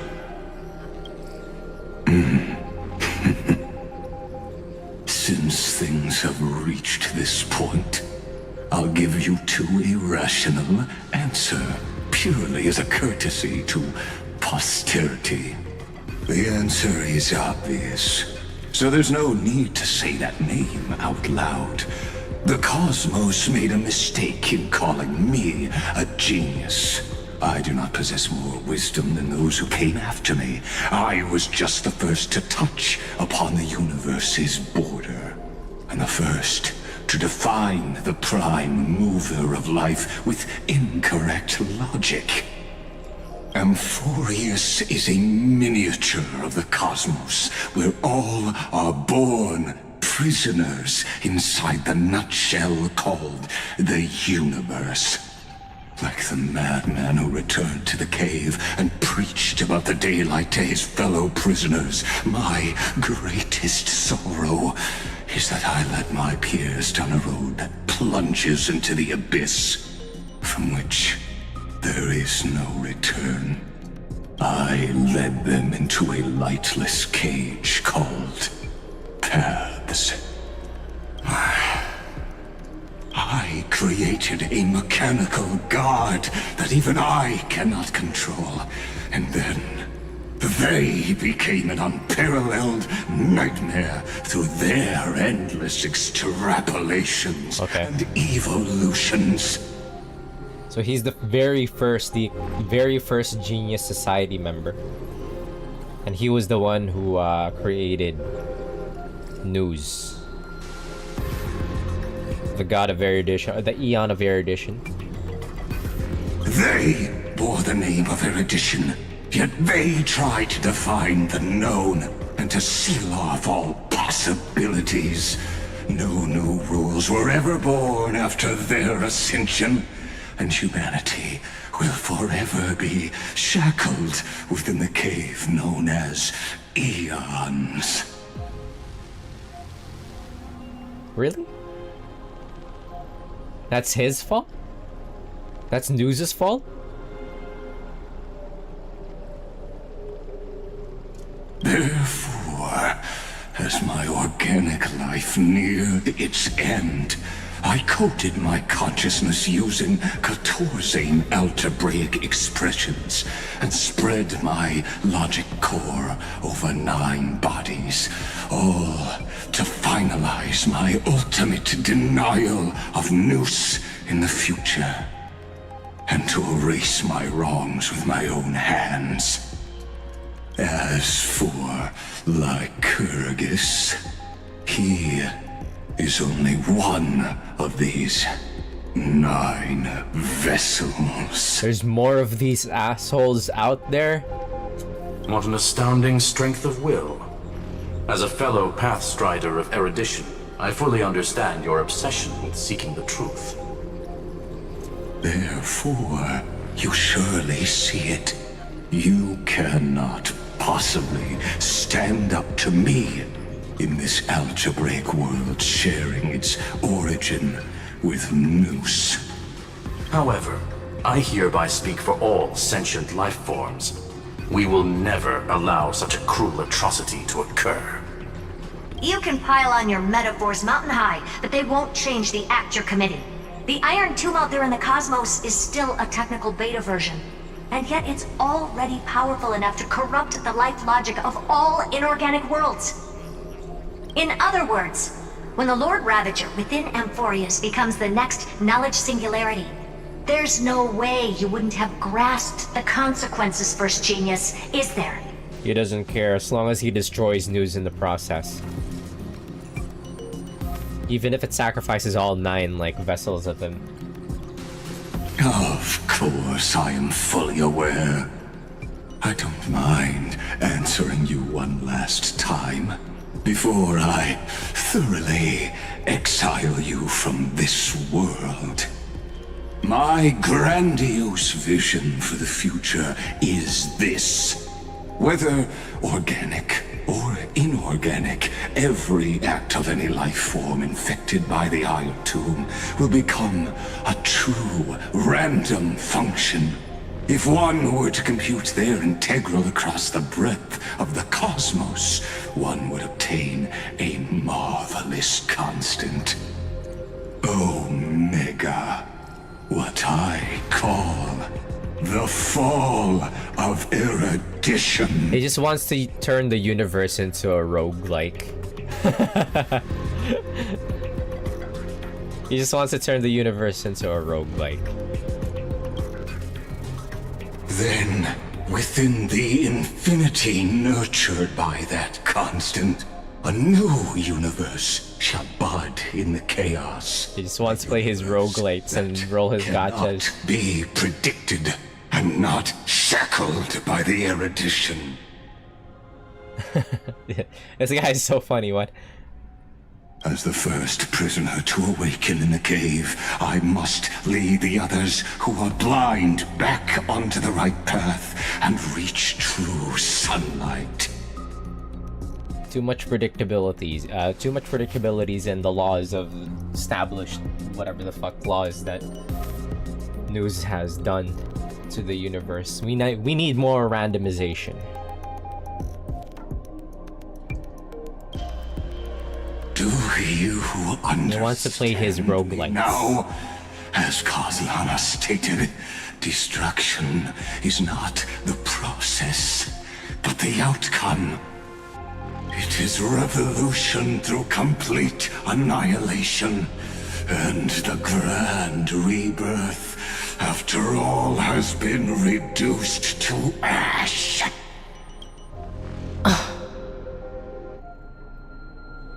Shut up! Oh, we gotta tell him to shut up. That's not what Finon believed at all. Shut up. The Amphorians already answered long ago. Be it as tiny fish destined to be swallowed, or as a giant whale poised for a magnificent descent.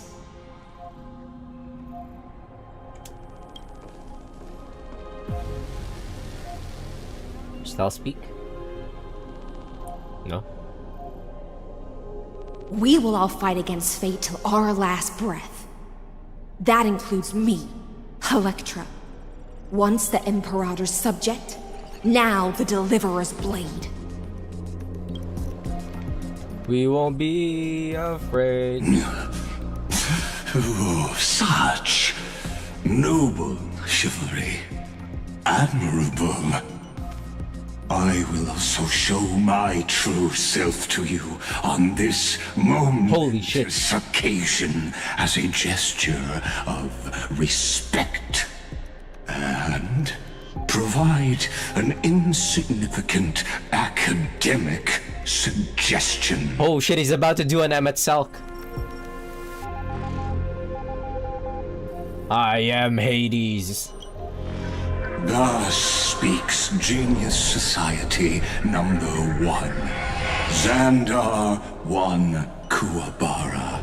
The Entelechy of the universe's Alpha and Omega. He actually did an Emmet Selk. There's no need to rage against the truth. The value of any formula resides only in its answer. If he was a real genius, he could summarize this into 150 characters or less. As for the process of solving it, no matter how elegant, violent, solemn, or humorous. I have drawn the Trailblazer as a crying soy jack and myself as the Chad. It is all utterly meaningless. As the Theoros, I will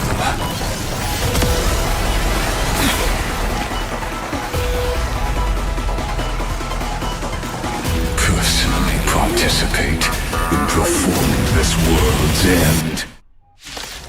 Oh shit. Remember this. As Noos's creator, I know more about the death of knowledge than they ever will.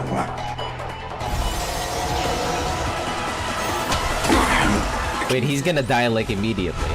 This is Lycus's true form.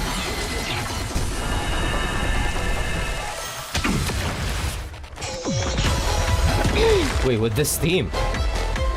What better time to play a tune? When Xandar switches to evolution mode, enemy targets, yeah, whatever. This theme, though.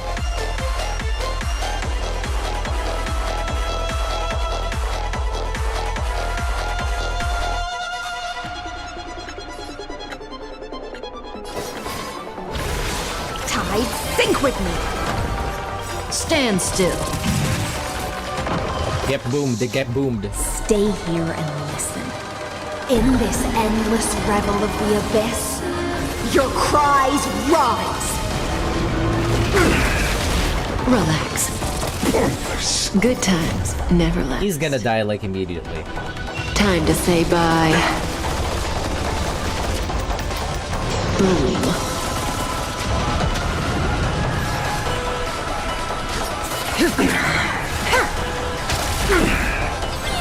Maybe I should just be auto-attacking him. Stand still. Unless he has some kind of like second phase. Target the connector between his thoracic and lumbar vertebrae. Destroy that spot. Wait, the drop.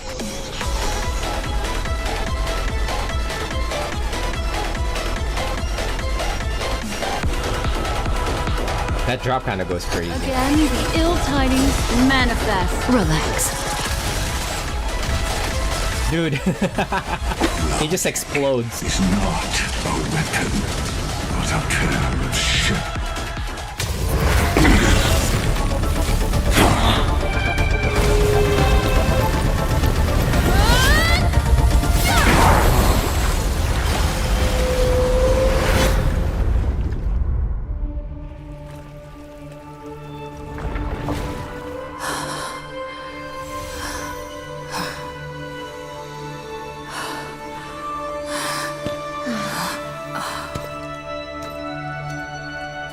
Okay, reset. Yeah, we're gonna do a reset here. In erudition's calculations, the end of the saga is simply a comment awaiting deletion. Bro. There is a second phase. I don't like such a cold statement, okay? If numbers can decide the end of a story, Zarini! then we can surely also pen a new beginning.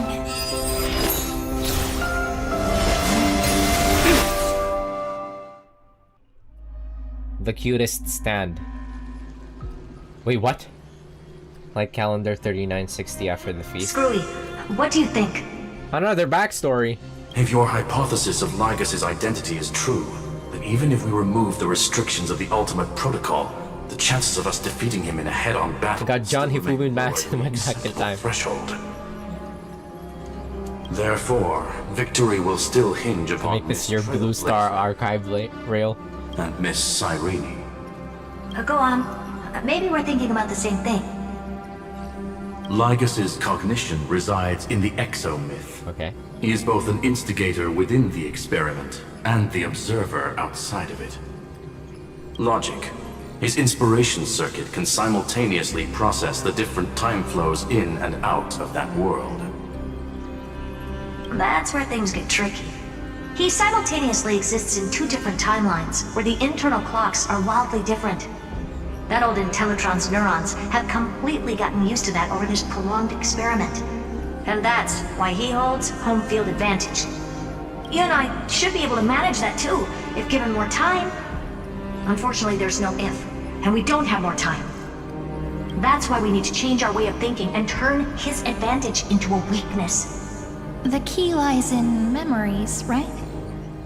Oh? You caught on quick.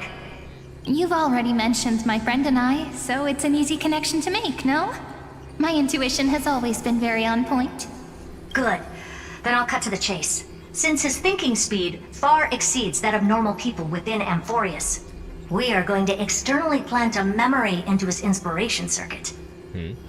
Then, command it to loop endlessly until he gives in. Even the most flexible and sturdy inspiration circuit cannot withstand the traffic of a full-on information flood. When the amount of information exceeds his cognition filter's capacities, he will have no choice but to focus on processing this memory. That's when the parallel processing advantage he gained via Amphorius will completely destroy. You're gonna DDoS him? An image from a person's memory played in real time might only be a second for us.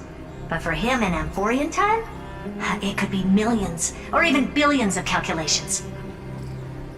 He won't be able to do anything but watch as he's locked into this prison, forged by memories. The classic.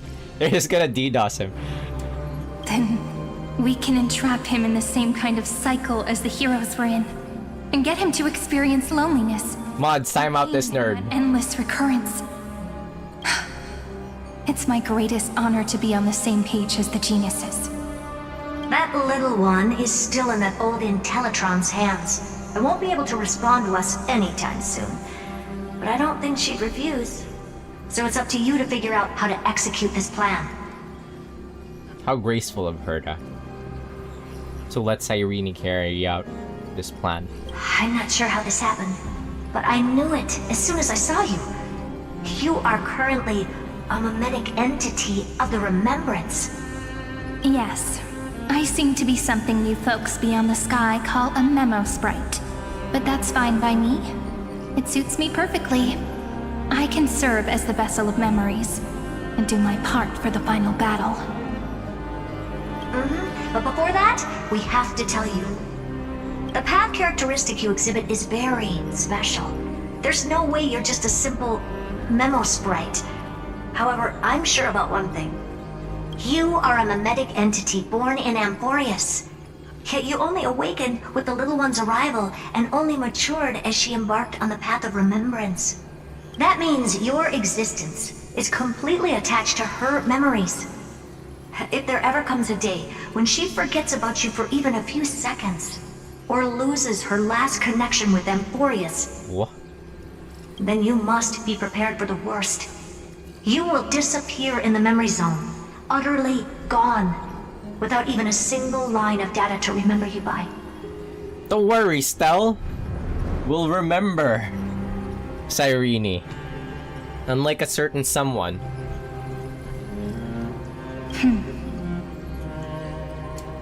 But that's already happened, hasn't it? Wait, what? No wonder I've always had a weird hunch. But that also means I was right in thinking. As long as my friend and I are together, we can do anything. Throwing that astral modulator under the bus whenever we can. A fumble, a generational fumble that will never be forgotten. Long time no see, friend. Did you miss me while you were away?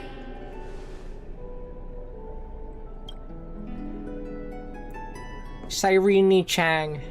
The slow walk. Why is it so bright here? I'm getting flashbanged, goddamn. Of course I missed you. Wait, that third option is so mean though. I didn't miss you, I had more important things to think about. That's so mean, what? I'm kinda tempted. That's like something that you would say to Frolova if you were a certain someone. The astral modulator. Like a cold dancer. Of course I missed you. Same here. I've been waiting for you for 1,000 years. Like how everyone in Amphorius was also waiting for the Deliverer's return. You probably already knew about the genius's plans for that memory. I had to hide really well in a corner in time so Lygus wouldn't find me, and wait for the right opportunity. God damn. Which is now. The moment when his manifestation in this world is destroyed, and his twin timelines are intersecting. You know who got tired of waiting? I wonder if someone else got You know who else got tired of waiting?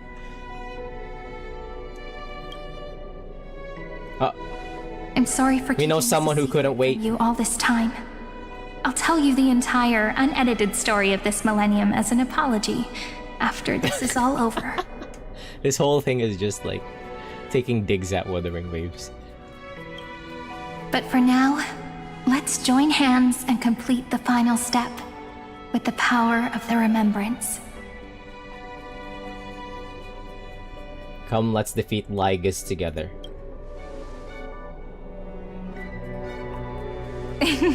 Yep. By the way, speaking of joining hands... It's, in a literal sense.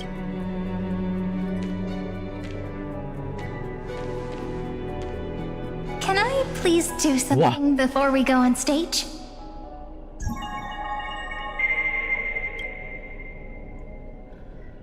Remember the joke we made back at the Grove?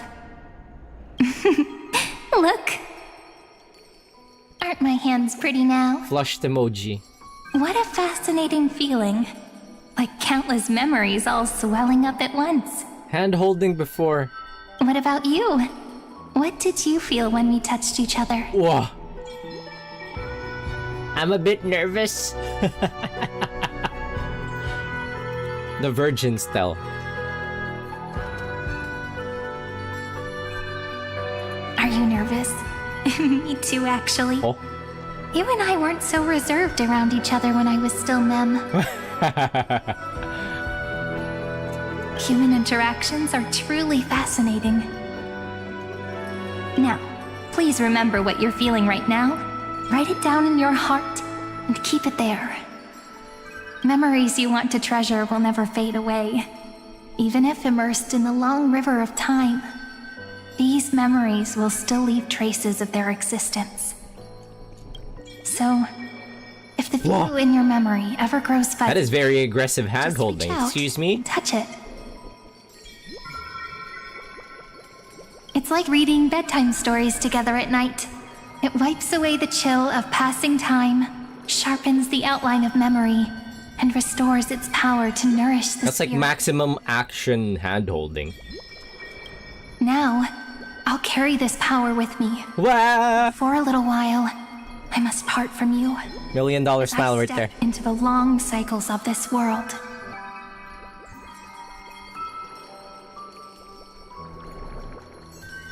She is grasping it, dude. With like aggressively grasping it. Firmly.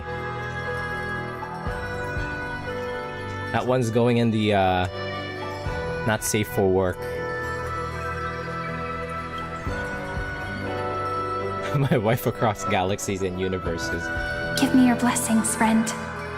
Then, She's the one who grips oh shit. let that bright future be, as we have written. Ruh-roh. Then, I'll leave it to you.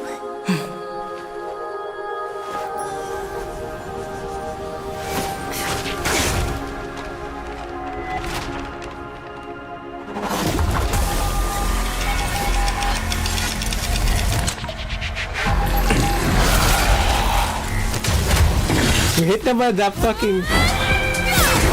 We hit him in a crimson?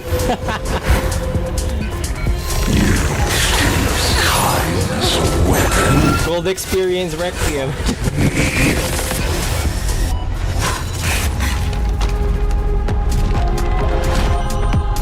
No, isn't this King Crimson? That is futile. My existence perceives and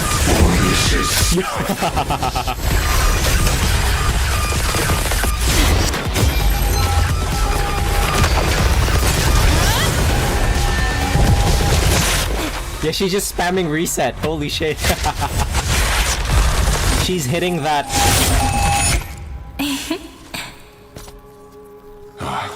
All plays are like this. Oh, fuck. Once you're on the stage, it's hard to return to the audience. Welcome to our story. How does it feel? Got his ass.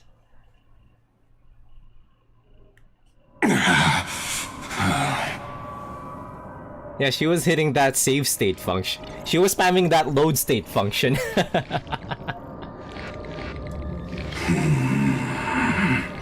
Even the authority of time cannot command the entire scepter, nor can it plunge the Amphorian extrapolation into a loop. This is our story. If this was no system malfunction, then was I implanted with a mimetic entity of the remembrance? You guessed it right away. As expected from someone people call the first genius. I'm gonna keep doing what I just did if you don't stop, you know. My friend and I won't allow you to leave this memory, no matter what happens. Which means you are now trapped, Lord Xandar. An elegant idea, and an exquisite execution. Regrettably, it is you who are restrained by time, not me. Is this the point where we try to DDoS him? Know that patience is my greatest weapon. Waiting and victory are the same for me. You will crumble before I do in this moment stretched out to an eternity, just like Kazlana will. Yet all I need to do is to wait, as yet another futile bug falls down the cliff and into the bottomless abyss. Now I'm a pink bug? My looks are seriously changing all the time. But you're not wrong. We're definitely not gonna solve the problem if we just put you in another prison. Cyrene, the pink bug. So that's She why keeps we never evolving. wanted to do that in the first place. I shall answer your confusion purely out of my respect for those who came before me. Have you heard of the synesthesia dreamscape in the Asdana system? Interestingly, that place once had a prison too. Life forms living in that environment, abundant with memoria, have a chance to connect their perceptions with each other's. Even across great spatial divides, they're able to detect shifts in one another's states. I call this phenomenon memory zone entanglement. In Asdana, people made use of that phenomenon to build a nation within a dream. After adding in the catalysts of harmony and remembrance, that is. Pinaconi. Is that how you walked into my prison cell? Using those same principles? I would much rather call this location our negotiation table, Lord Xandar. Nonetheless, your hypothesis is correct. We happen to have an ally skilled in tuning, while the Trailblazer and Miss Cyrene... Oh! Sunday. Both have an astonishing amount of resolve, which I'm sure you can testify to. I am also sure that with the support of such a resolute memo sprite, our conversation can last for a long, long time. I'm the best at listening to stories, you know? I'll leave the exciting clash of the erudition to you two geniuses. A brainstorm? I like it. And it's 2 against 1? Well, I like it even more. Let's talk, Xandar. Take a guess. How much do you reckon we can dig out of your brain before the next second? And how many ways can we find to deal with you? Besides, in your current predicament, there's no way you can take our trump card away. Yeah. Go, little one. Go. Overturn the Era Nova. Lycurgus disappeared? It seems you had conducted a secret hunt in the depths that even I cannot reach. In that case, You just get... go. Swim onward and give this campaign a fitting end. Did he just get, like, Thanos snapped? I shall send you off with my song, Greyfry. May this song penetrate time and become the prelude to the new world. Kith before we go.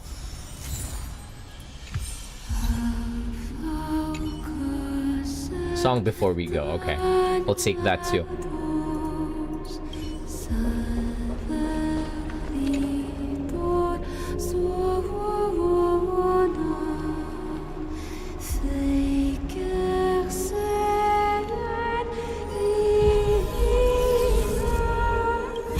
Alright, reset.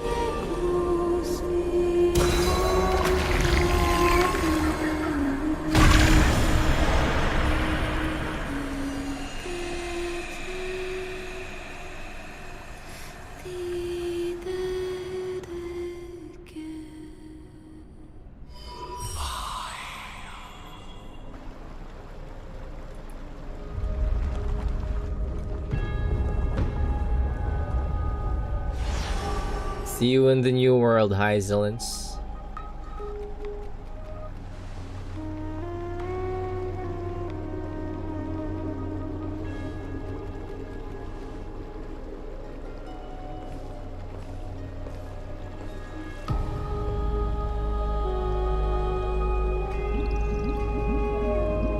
Gladiorum, you have completed your duty.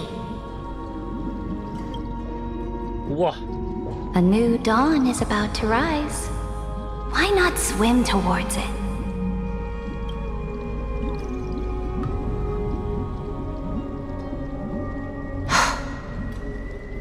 You died long ago, Imperator.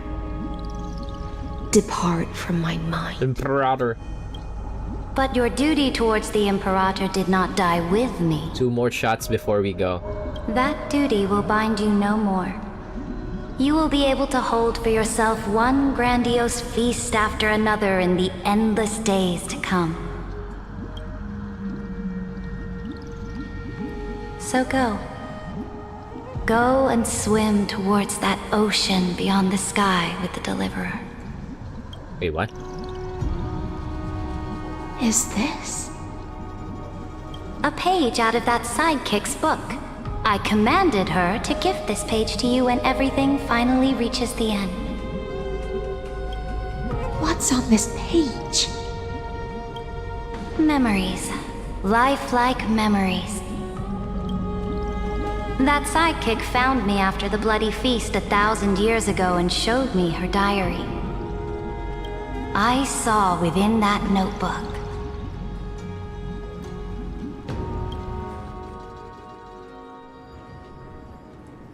like calendar 3960 before the campaign against Fagusa. Is this that Deliverer's experience? It's truly immersive. People beyond the sky apparently utilize this power to seal past scenery into crystals they call light cones. But I only know so much about the remembrance, so I can't completely replicate the past. But I'll do my best to talk about the missing parts. I'm all ears. She's all ears. Go on then. Do your best. But if your chatter gets too boring, or if I deem it offensive, then law will become forever beyond your reach. Got it. I'm sure you'll find this to your liking. After all, it's human nature to want to embark on a journey into the unknown.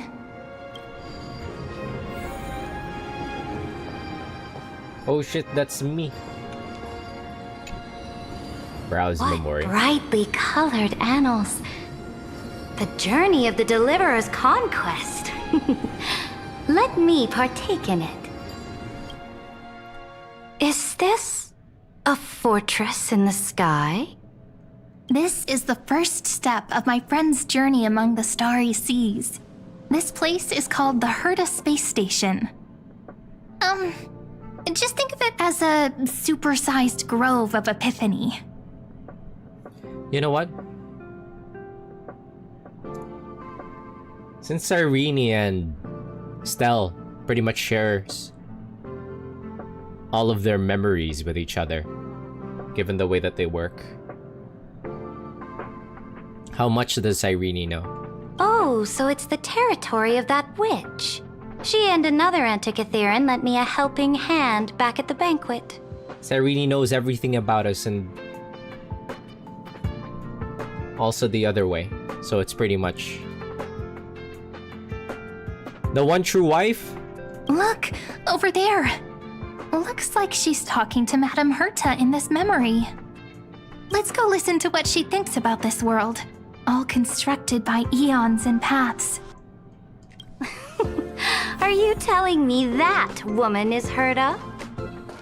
She seems shorter than I remember. Does that please you? That Herta is also short. Pretty nice space station, huh? But just wait. After a couple more stops on the Astral Express, you'll see sights that'll make this place look ordinary. Oh, the cosmos is so vast that the unknowns far outnumber the knowns. But none of them will end up being anything amazing. The farther you go, the more you'll understand what I mean. The mini Herta. So do your best with the nameless. Break a leg! And remember to send an update or two to Asta when you've got some downtime. Yeah, these are flashbacks from day one. She certainly shares my way of thinking. Only that instead of a conquest through blood and fire, they chose a gentler path. People call Madame Herta and Mr. Screwlum geniuses. Apparently, only the smartest people in the cosmos can receive the blessings of Nous, Amphorius' true creator. There are 3 smalls in this scene. Do you mean that even individuals of such nobility are merely subordinates to a god? On the contrary, after all, These are it very... was the very first of them who created the god. There are many smalls. I don't really know all the details about that. You might be able to ask Madame Herta herself when you get the chance.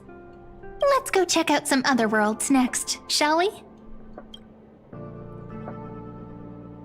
Wait, I just realized we're playing as Sarija. A direct offensive? Or crush them from the flanks? Did they say anything The else? cosmos is so vast that the Oh, they say the same thing. This next stop on the journey has a lot of similarities to Amphorius. Belobog. A snow-covered land? Interesting. Is that March? This star is named Eurillo 6. That name sounds so cold. Belobog sounds better. The girl we see here holds a similar station to you, Imperator. She's the supreme guardian of this world. A leader who took up the mantle of government during a disaster. I did not expect the Empress of this world to be so young. Well, your appearance isn't much older. The object in the distance resembles Nikador. Is it a weapon? No, it's called... Right! The Geological Reconstruction Unit.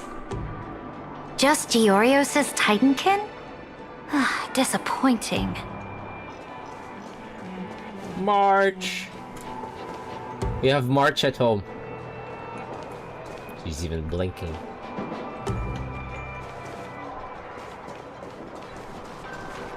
Mama Himeko. Man, this is like a lifetime ago. Survived the crisis. The collaboration with the IPC is both an opportunity and a challenge. Nonetheless, it's an important step in our journey back into the universe. This world was sealed beneath its sky just like Amphorius was, and they only managed to reconnect with the stars when the Nameless arrived. That IPC she spoke of, is it a more powerful organization? Yes, the IPC conquered many worlds through trade, and opened up a vast territory that way. There are many such powerful alliances beyond Amphorius, and they all walk on roads different from the destruction. 2 short 1,000-year-old women. Coming back to the Supreme Guardian and her Belobog, didn't they find a peaceful way to enter the interstellar community? That cannot be true.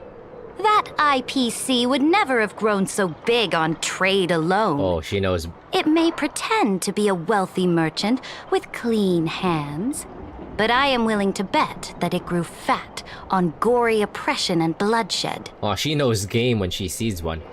Its path of conquest must have had no mercy for the weak and would have destroyed them if needed. Are you telling me that this snowland never thought about tossing its dignity to the wind and kneeling to the IPC? I will not believe it. I will never allow the Imperator's empire to be sullied by others. Amphorius must become a power so strong that no interstellar foreigner would dare to look down upon us. Imperator, Belobog isn't as weak as you imagine. Listen. Sarija got that American mindset. I indeed hesitated. But now I understand what we must do. Belobog must learn how to walk on her own, until she no longer needs the support of others, and can stand on her 2 feet among the stars. I miss Branya. Even if I may not live to see it, I believe such a day will surely come. They still have their dignity intact. One day, that hope will melt through the ice and help them into a prosperous tomorrow. But the order of the cosmos is already set in stone. The old laws decree that only the strong survive, binding the weak in an unbroken chain until they wither and turn to dust. Unless they embrace the power of the destruction. Amphorius must shatter the old law and become the new order among the stars. Speaking of the Order, another one of my friend's companions may be able to enlighten you further on that. Total universe conquering. Let's go to the next page. That's pretty funny. Ceredra's just like... This next world is a nation of dreams. Penacony. The first time I heard about that place, I didn't even know what to think. Penacony time. Can we see... Such opulence does indeed evoke astonishment. This world is called Penacony, an eternal city built upon a land of dreams. It's also my friend's previous stop, where they went through a risky but exciting adventure. Tell me about it then. That man standing afar has wings on his head. I am truly curious. That's oomph. Sunday. Wait, at what point? I wish to gaze upon the views of the Reverie Hotel one more time. Okay, before we left. I'll be just a traveler when I come back here again. And perhaps, through a traveler's eyes, even the things I once knew so well will feel strangely different. Penacony is a land of the harmony, where all dreams and hopes merge and combine. It believes in unrestrained freedom, and that's how it lost itself in shallow delights. Then, this young man before you chose to rewrite its laws, using the power of the Order, hoping to shape a dream-bound paradise of perfect happiness. Yet, the paradise of my dreams remains far away. Perhaps a brief journey with the Nameless can show me more possibilities in my search for paradise. As for what Penacony should look like, it'll be up to her. No, up to their trailblazing now. It sounds like this ideal kingdom is no more. That's right. The people chose to wake up at the end. You can't see tomorrow when drowning in sweet dreams.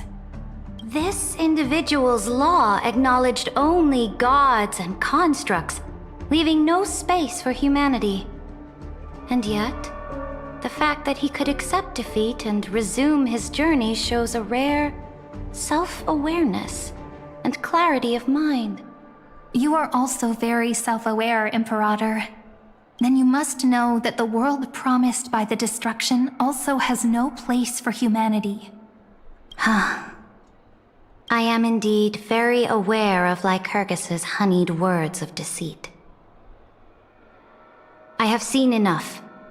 Take me back.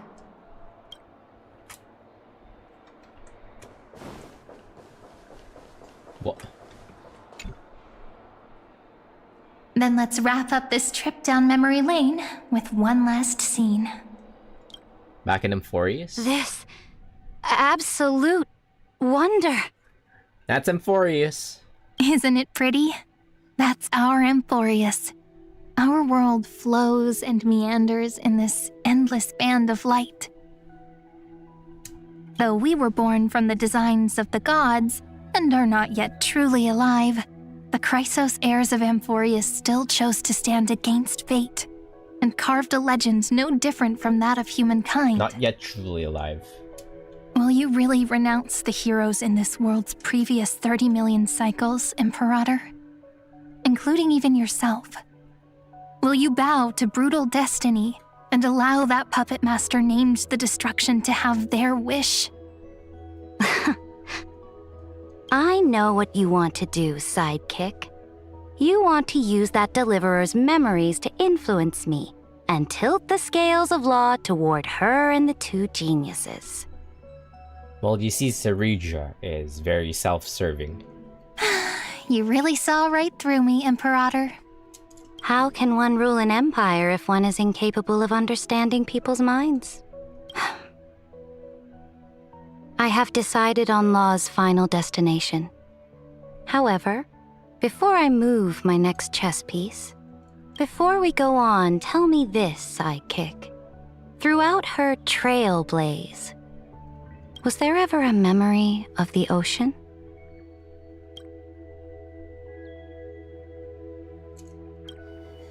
The ocean. My cradle. My home.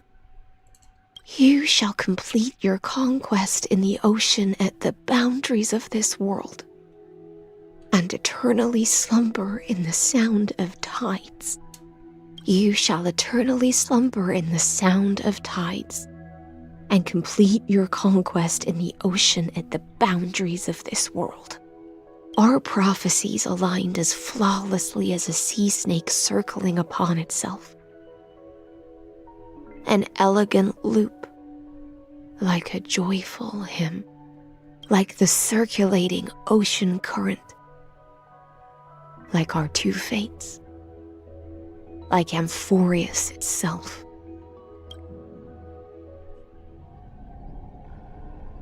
Like calendar 3960 at the end of the campaign against Fagusa. The trial is over. So tell me, who will own the divine authority of law?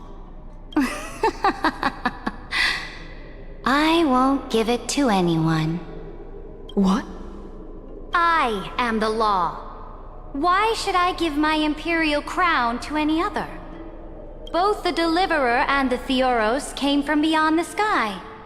They have no right to interfere with the lands I conquered with my own two hands.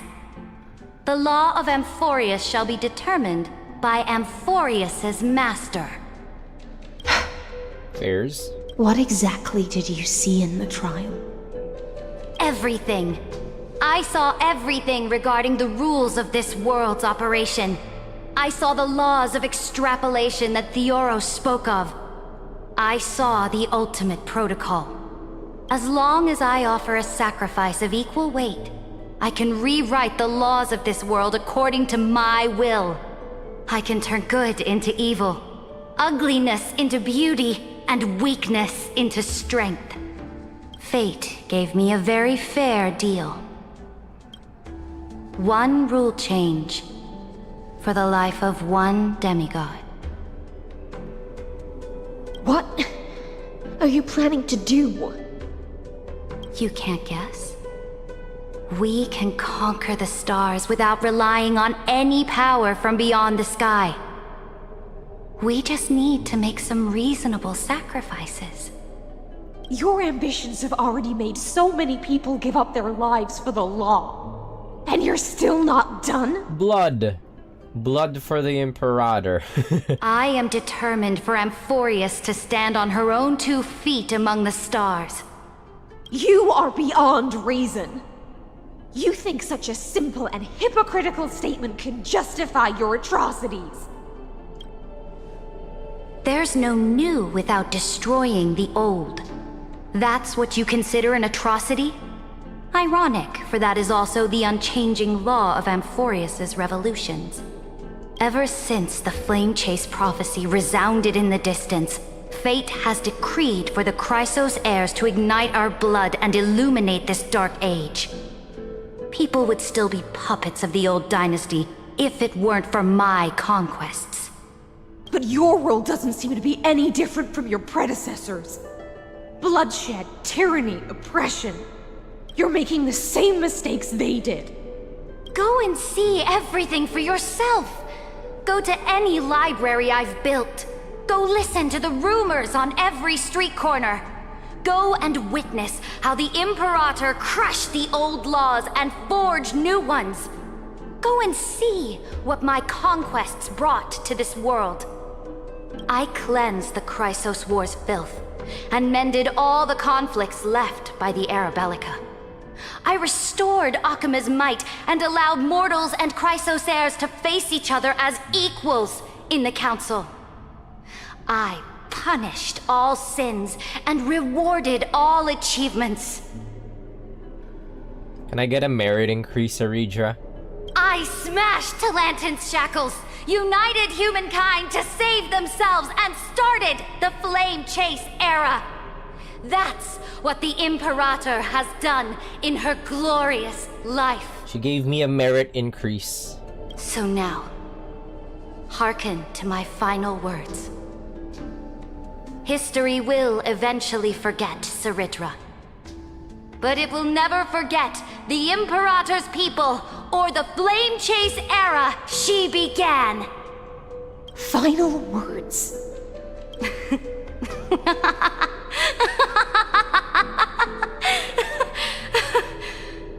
Amphorius is about to be destroyed.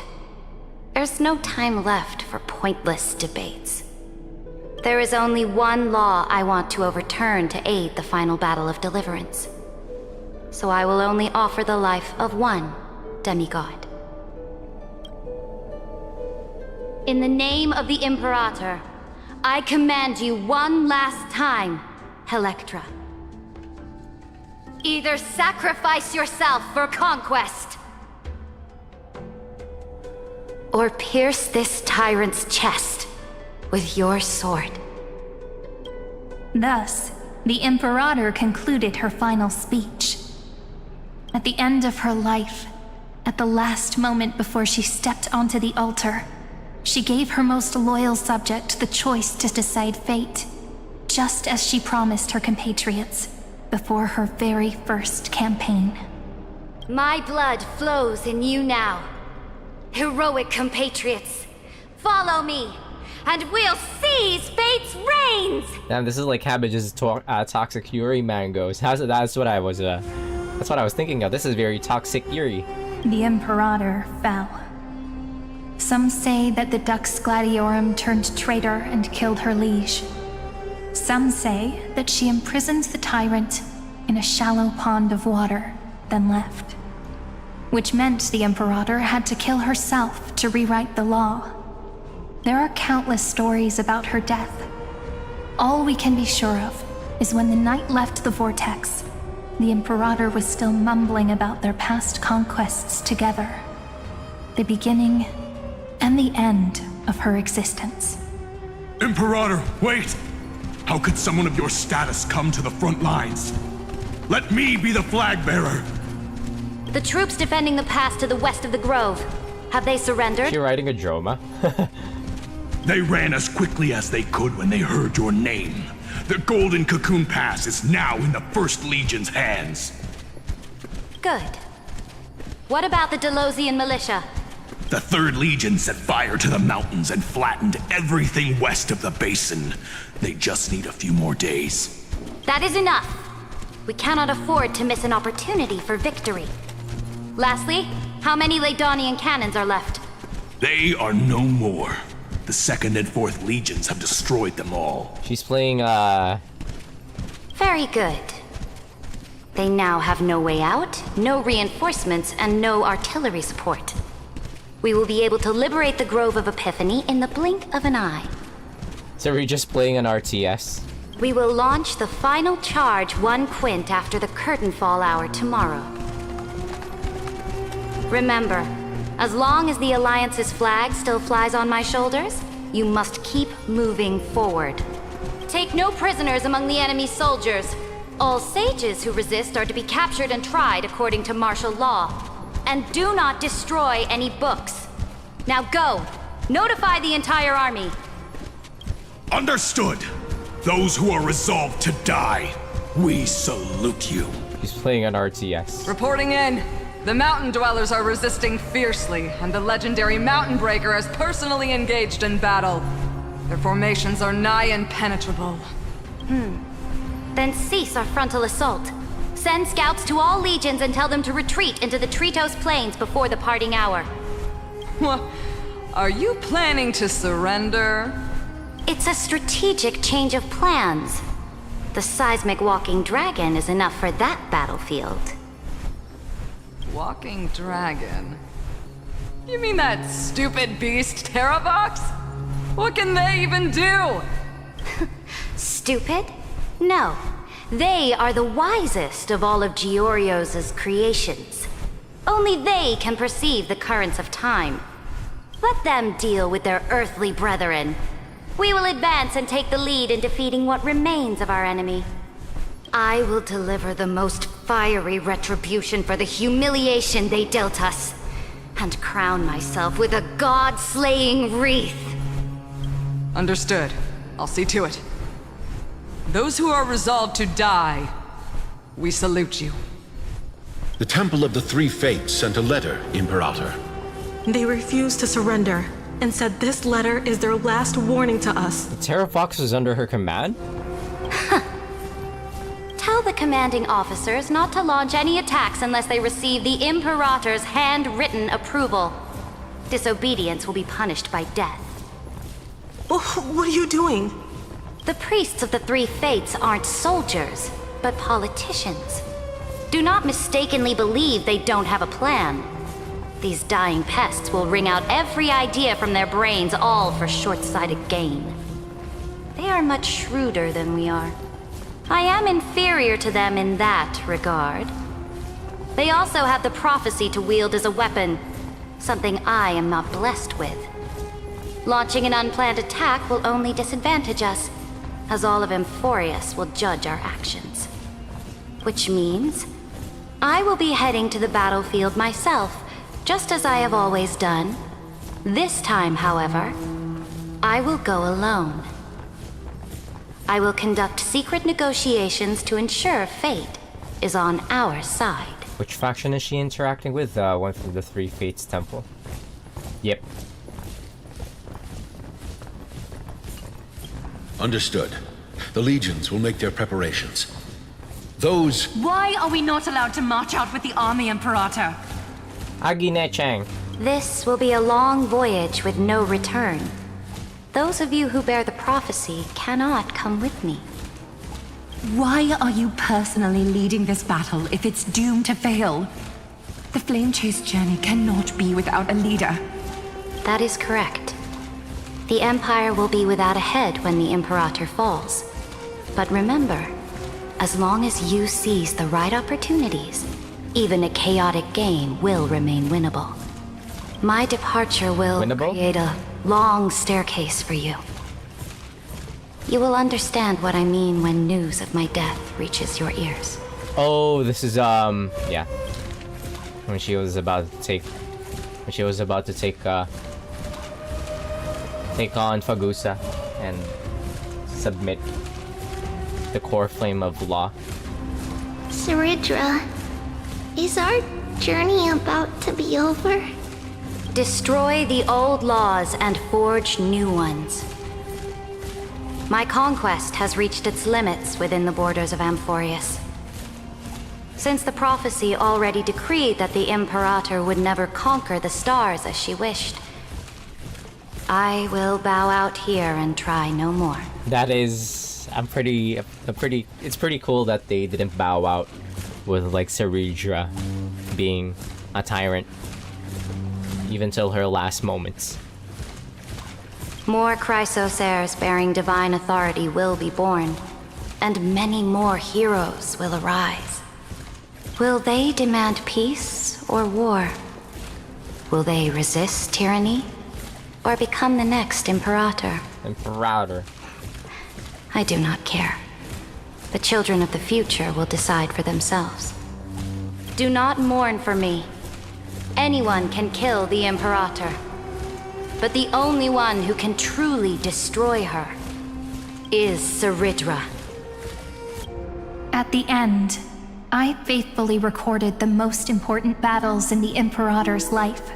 Her conquest was about to be completed at this point in the story. However, for some reason, a memory suddenly entered my mind just as I was about to put down my pen. It was a journey on a fantastical train. Huh?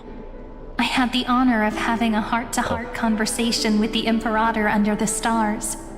And I asked her this question at the end of that discussion. How do you want history to remember you? As a hero who gave up her life for the Flame Chase? Or as a tyrant? She answered so quickly, as if she had made up her mind long ago. I would rather be forgotten than be defined.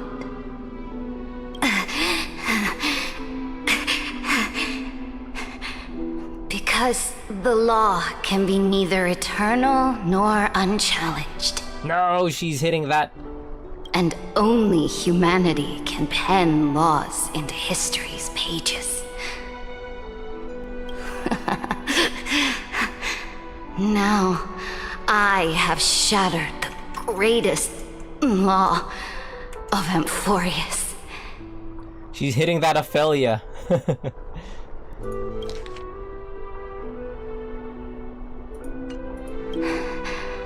The game is nearing its end. Rip Cerebro Ophelia. Dux Gladiorum. Even though you killed the Imperator in the previous 30 million cycles. Cerebra Ophelia Julius Caesar. The Imperator. This time, you finally found your own law. Then, High Sealants, Electra.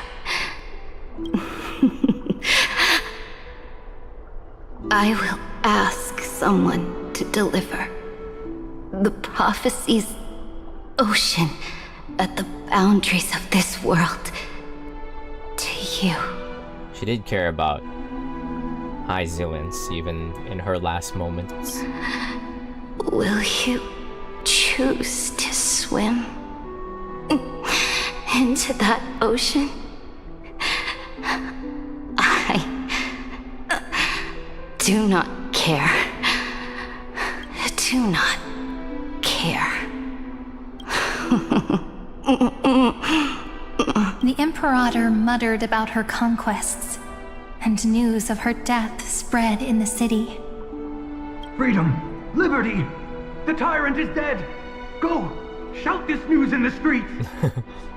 My people, my fellow elders, do not panic. Stand your ground. That usurper has paid for her ambition with her life. People once cheered for my ascension.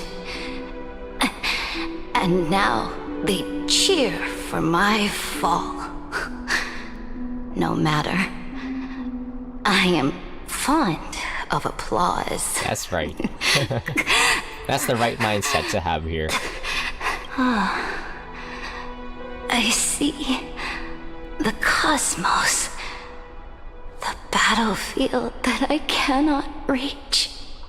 I will return in the next cycle. The stars will hear my legion's war drums. Hear the great name of they did. The Imperator. They did here, right here. Freedom! Liberty! The tyrant is dead! Go! Shout this news in the streets! That's line for line. My people, my fellow elders, do not panic. Stand your ground. That usurper has paid for her ambition with her life. There, Julius Caesar maxing. That's straight out of... It's hilarious. Here, Amphorius is... Sered.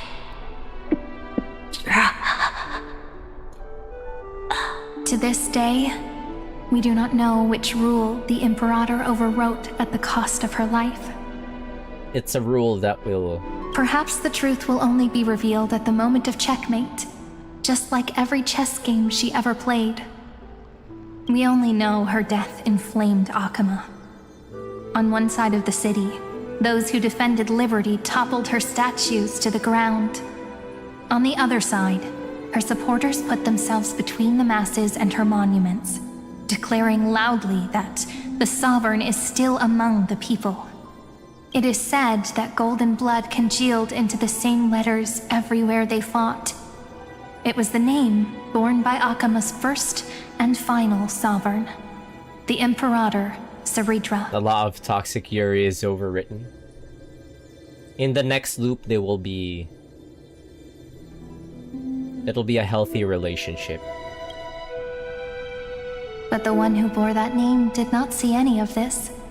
Her gaze was cast far away, and the sound of tides in her ears drowned out the people's cries. The next loop is toxic Yaoi? Oh no. What was the Imperator thinking about in that prophesized ocean at the boundaries of this world? In that shallow puddle of stagnant water? Was she reminiscing about her past conquests? Or repenting for the millions killed for the flame chase? It was neither. The Imperator only saw how the surface of the water gleamed like that crude chessboard, dissected by light and shadow in the afternoon when her teacher played against her for the first time. Damn, her life literally flashed before her eyes before she went.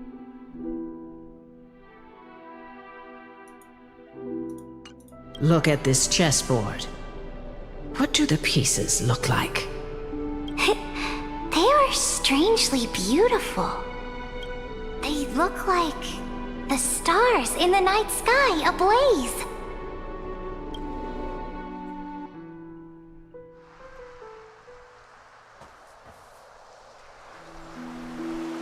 From that page emerged an ocean. Okay, so this is another, like, are we in Britain moment? And that they just reused, like, an already existing location. So vast. But they had a good excuse this time. So pure. Not a single trace of corruption. Is this Ceridra? Electra, my subject. Ever since you walked out of the tainted ocean and pledged yourself to me, I have seen the abyss in your eyes and the emptiness in your heart. That was why I promised you a new ocean, where the Imperator's ambitions would serve as the currents, and loyalty would be its light. Electra, my subject. You have done your duty as my blade. The prophecy has now made its final decree on the road I intend to walk. My conquest is doomed to never reach the stars. But the Imperator never makes empty promises. So take this memory, this ocean, beyond the sky, as witnessed by the Deliverer. This is the final gift that the Imperator can leave for her subject.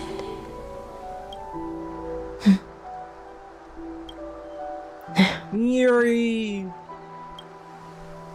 When I was still a fish in the ocean, I always felt so genuine swimming through the waters. But once I stepped onto land, I found myself caught in a play. Every land dweller wore a mask in their life. So I, too, donned a costume and tried to find my role in this show. I became your blade in war and the violin strings at banquets. Do you still not get it? I do not long for the oceanic depths of my homeland. Nor do I crave the swelling seas beyond the sky. Oh.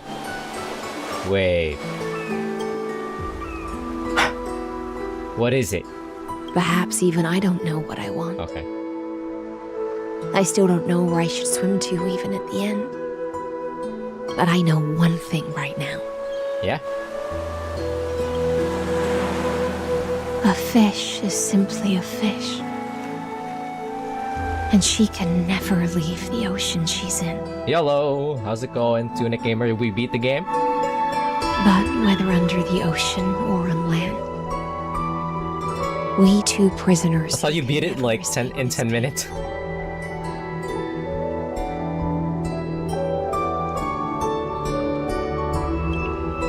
Only sorta. Oh, I can see. still look outside the cave and see the stars. Oh, the bad ending. Okay. Are you going through it again? I have to admit, the 12-factor simulation of life in this experiment has far exceeded my expectations. Perpetuated the cycle. There's a good ending. Okay. You're going through Amphorius yourself. Oh, unless you restart after before the fight, so we just load it back. Ah, okay. You're just doing the rest of the game. Make your choice then, Senior Society member. Do you want to keep walking down the wrong path and be remembered for your incorrect conclusions?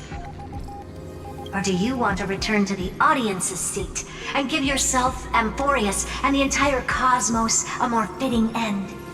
I must refuse. A dead man never fears death. Did I not make myself clear? Have you forgotten about our dear Lord of Silence? Oh shit. You wouldn't want her to consider your 8 other clones as cancers within the erudition and chop them all up, would you? I want to see Polka.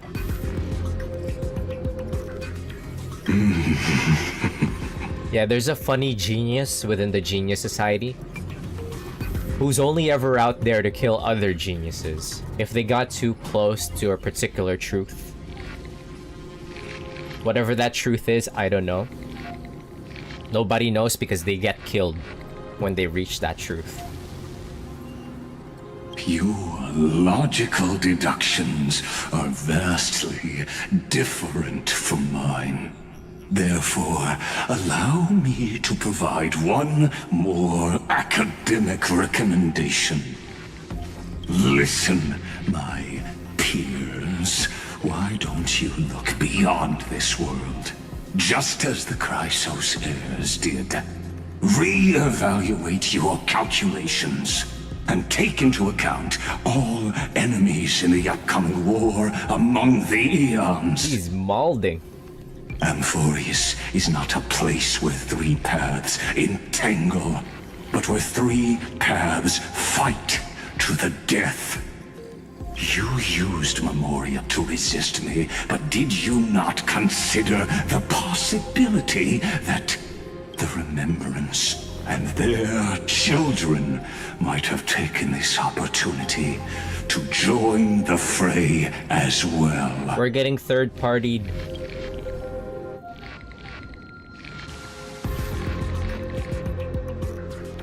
March! Who is not March? Evernight.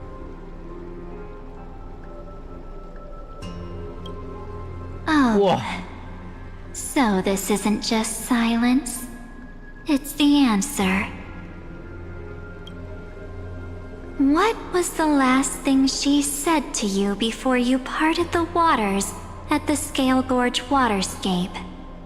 A tricky question, but one with a simple answer.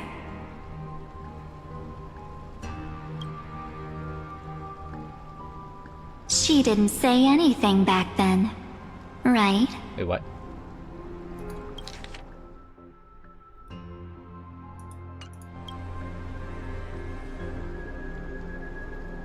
That's correct. And now I'm sure. Wait. This angle of March. Oh wait, never mind.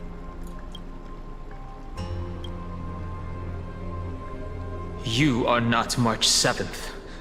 There's no way she would remember that detail.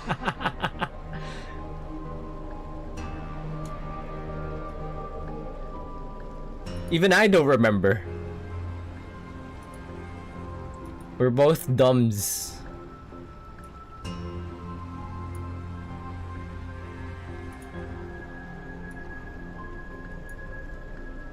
Even I don't remember. We're both dumb.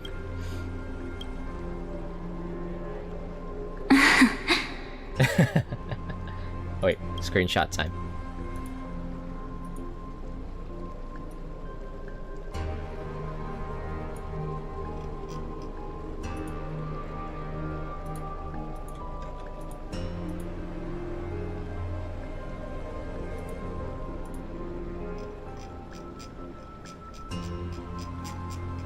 Where's my screenshots from last night? There it is.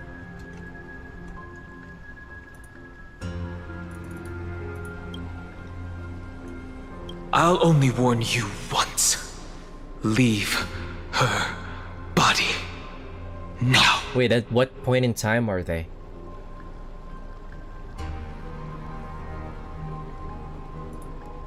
Give me back oomph! How impulsive. That's not like you at all. Why don't you calm down and think about another possibility? I didn't take over March 7th's body. Rather, it's March 7th who regained my memories. Doho de Sango.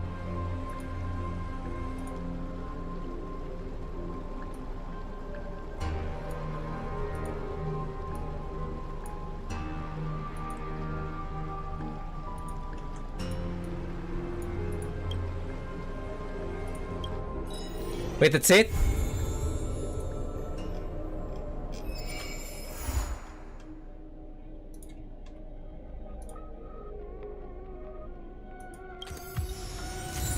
Okay, good night. Thanks for keeping me company. What time is it? Perfect timing. Yeah, okay. Good shit. Yeah, as I expected, it was kind of like it's for setting up 3.6.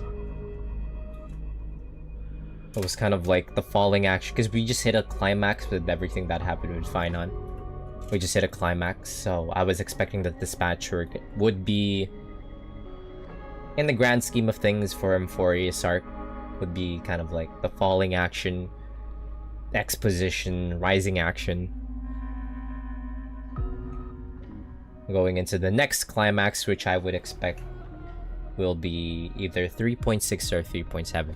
I think 3.6 might actually be more exposition. I think 3.7 might actually be the climax. When Serene becomes playable.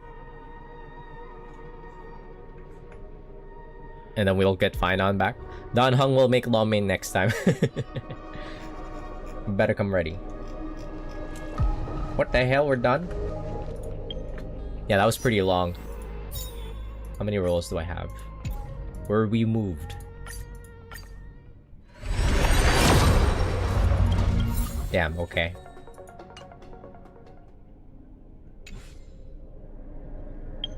No streamer luck.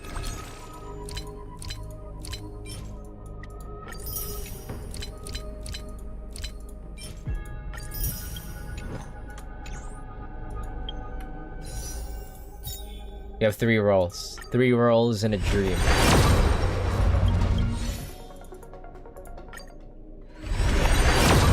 We already have high zealance, so this is kind of just greed. We ought to be preparing for when Evernight actually comes out. Well, that was just greed.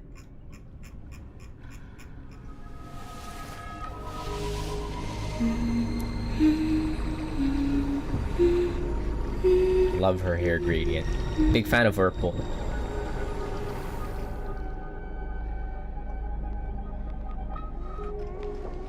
Anyways, that'll be it for me for tonight. Thank you for keeping me company, friends. GG's. Peace, peace. It's Thursday, my dudes.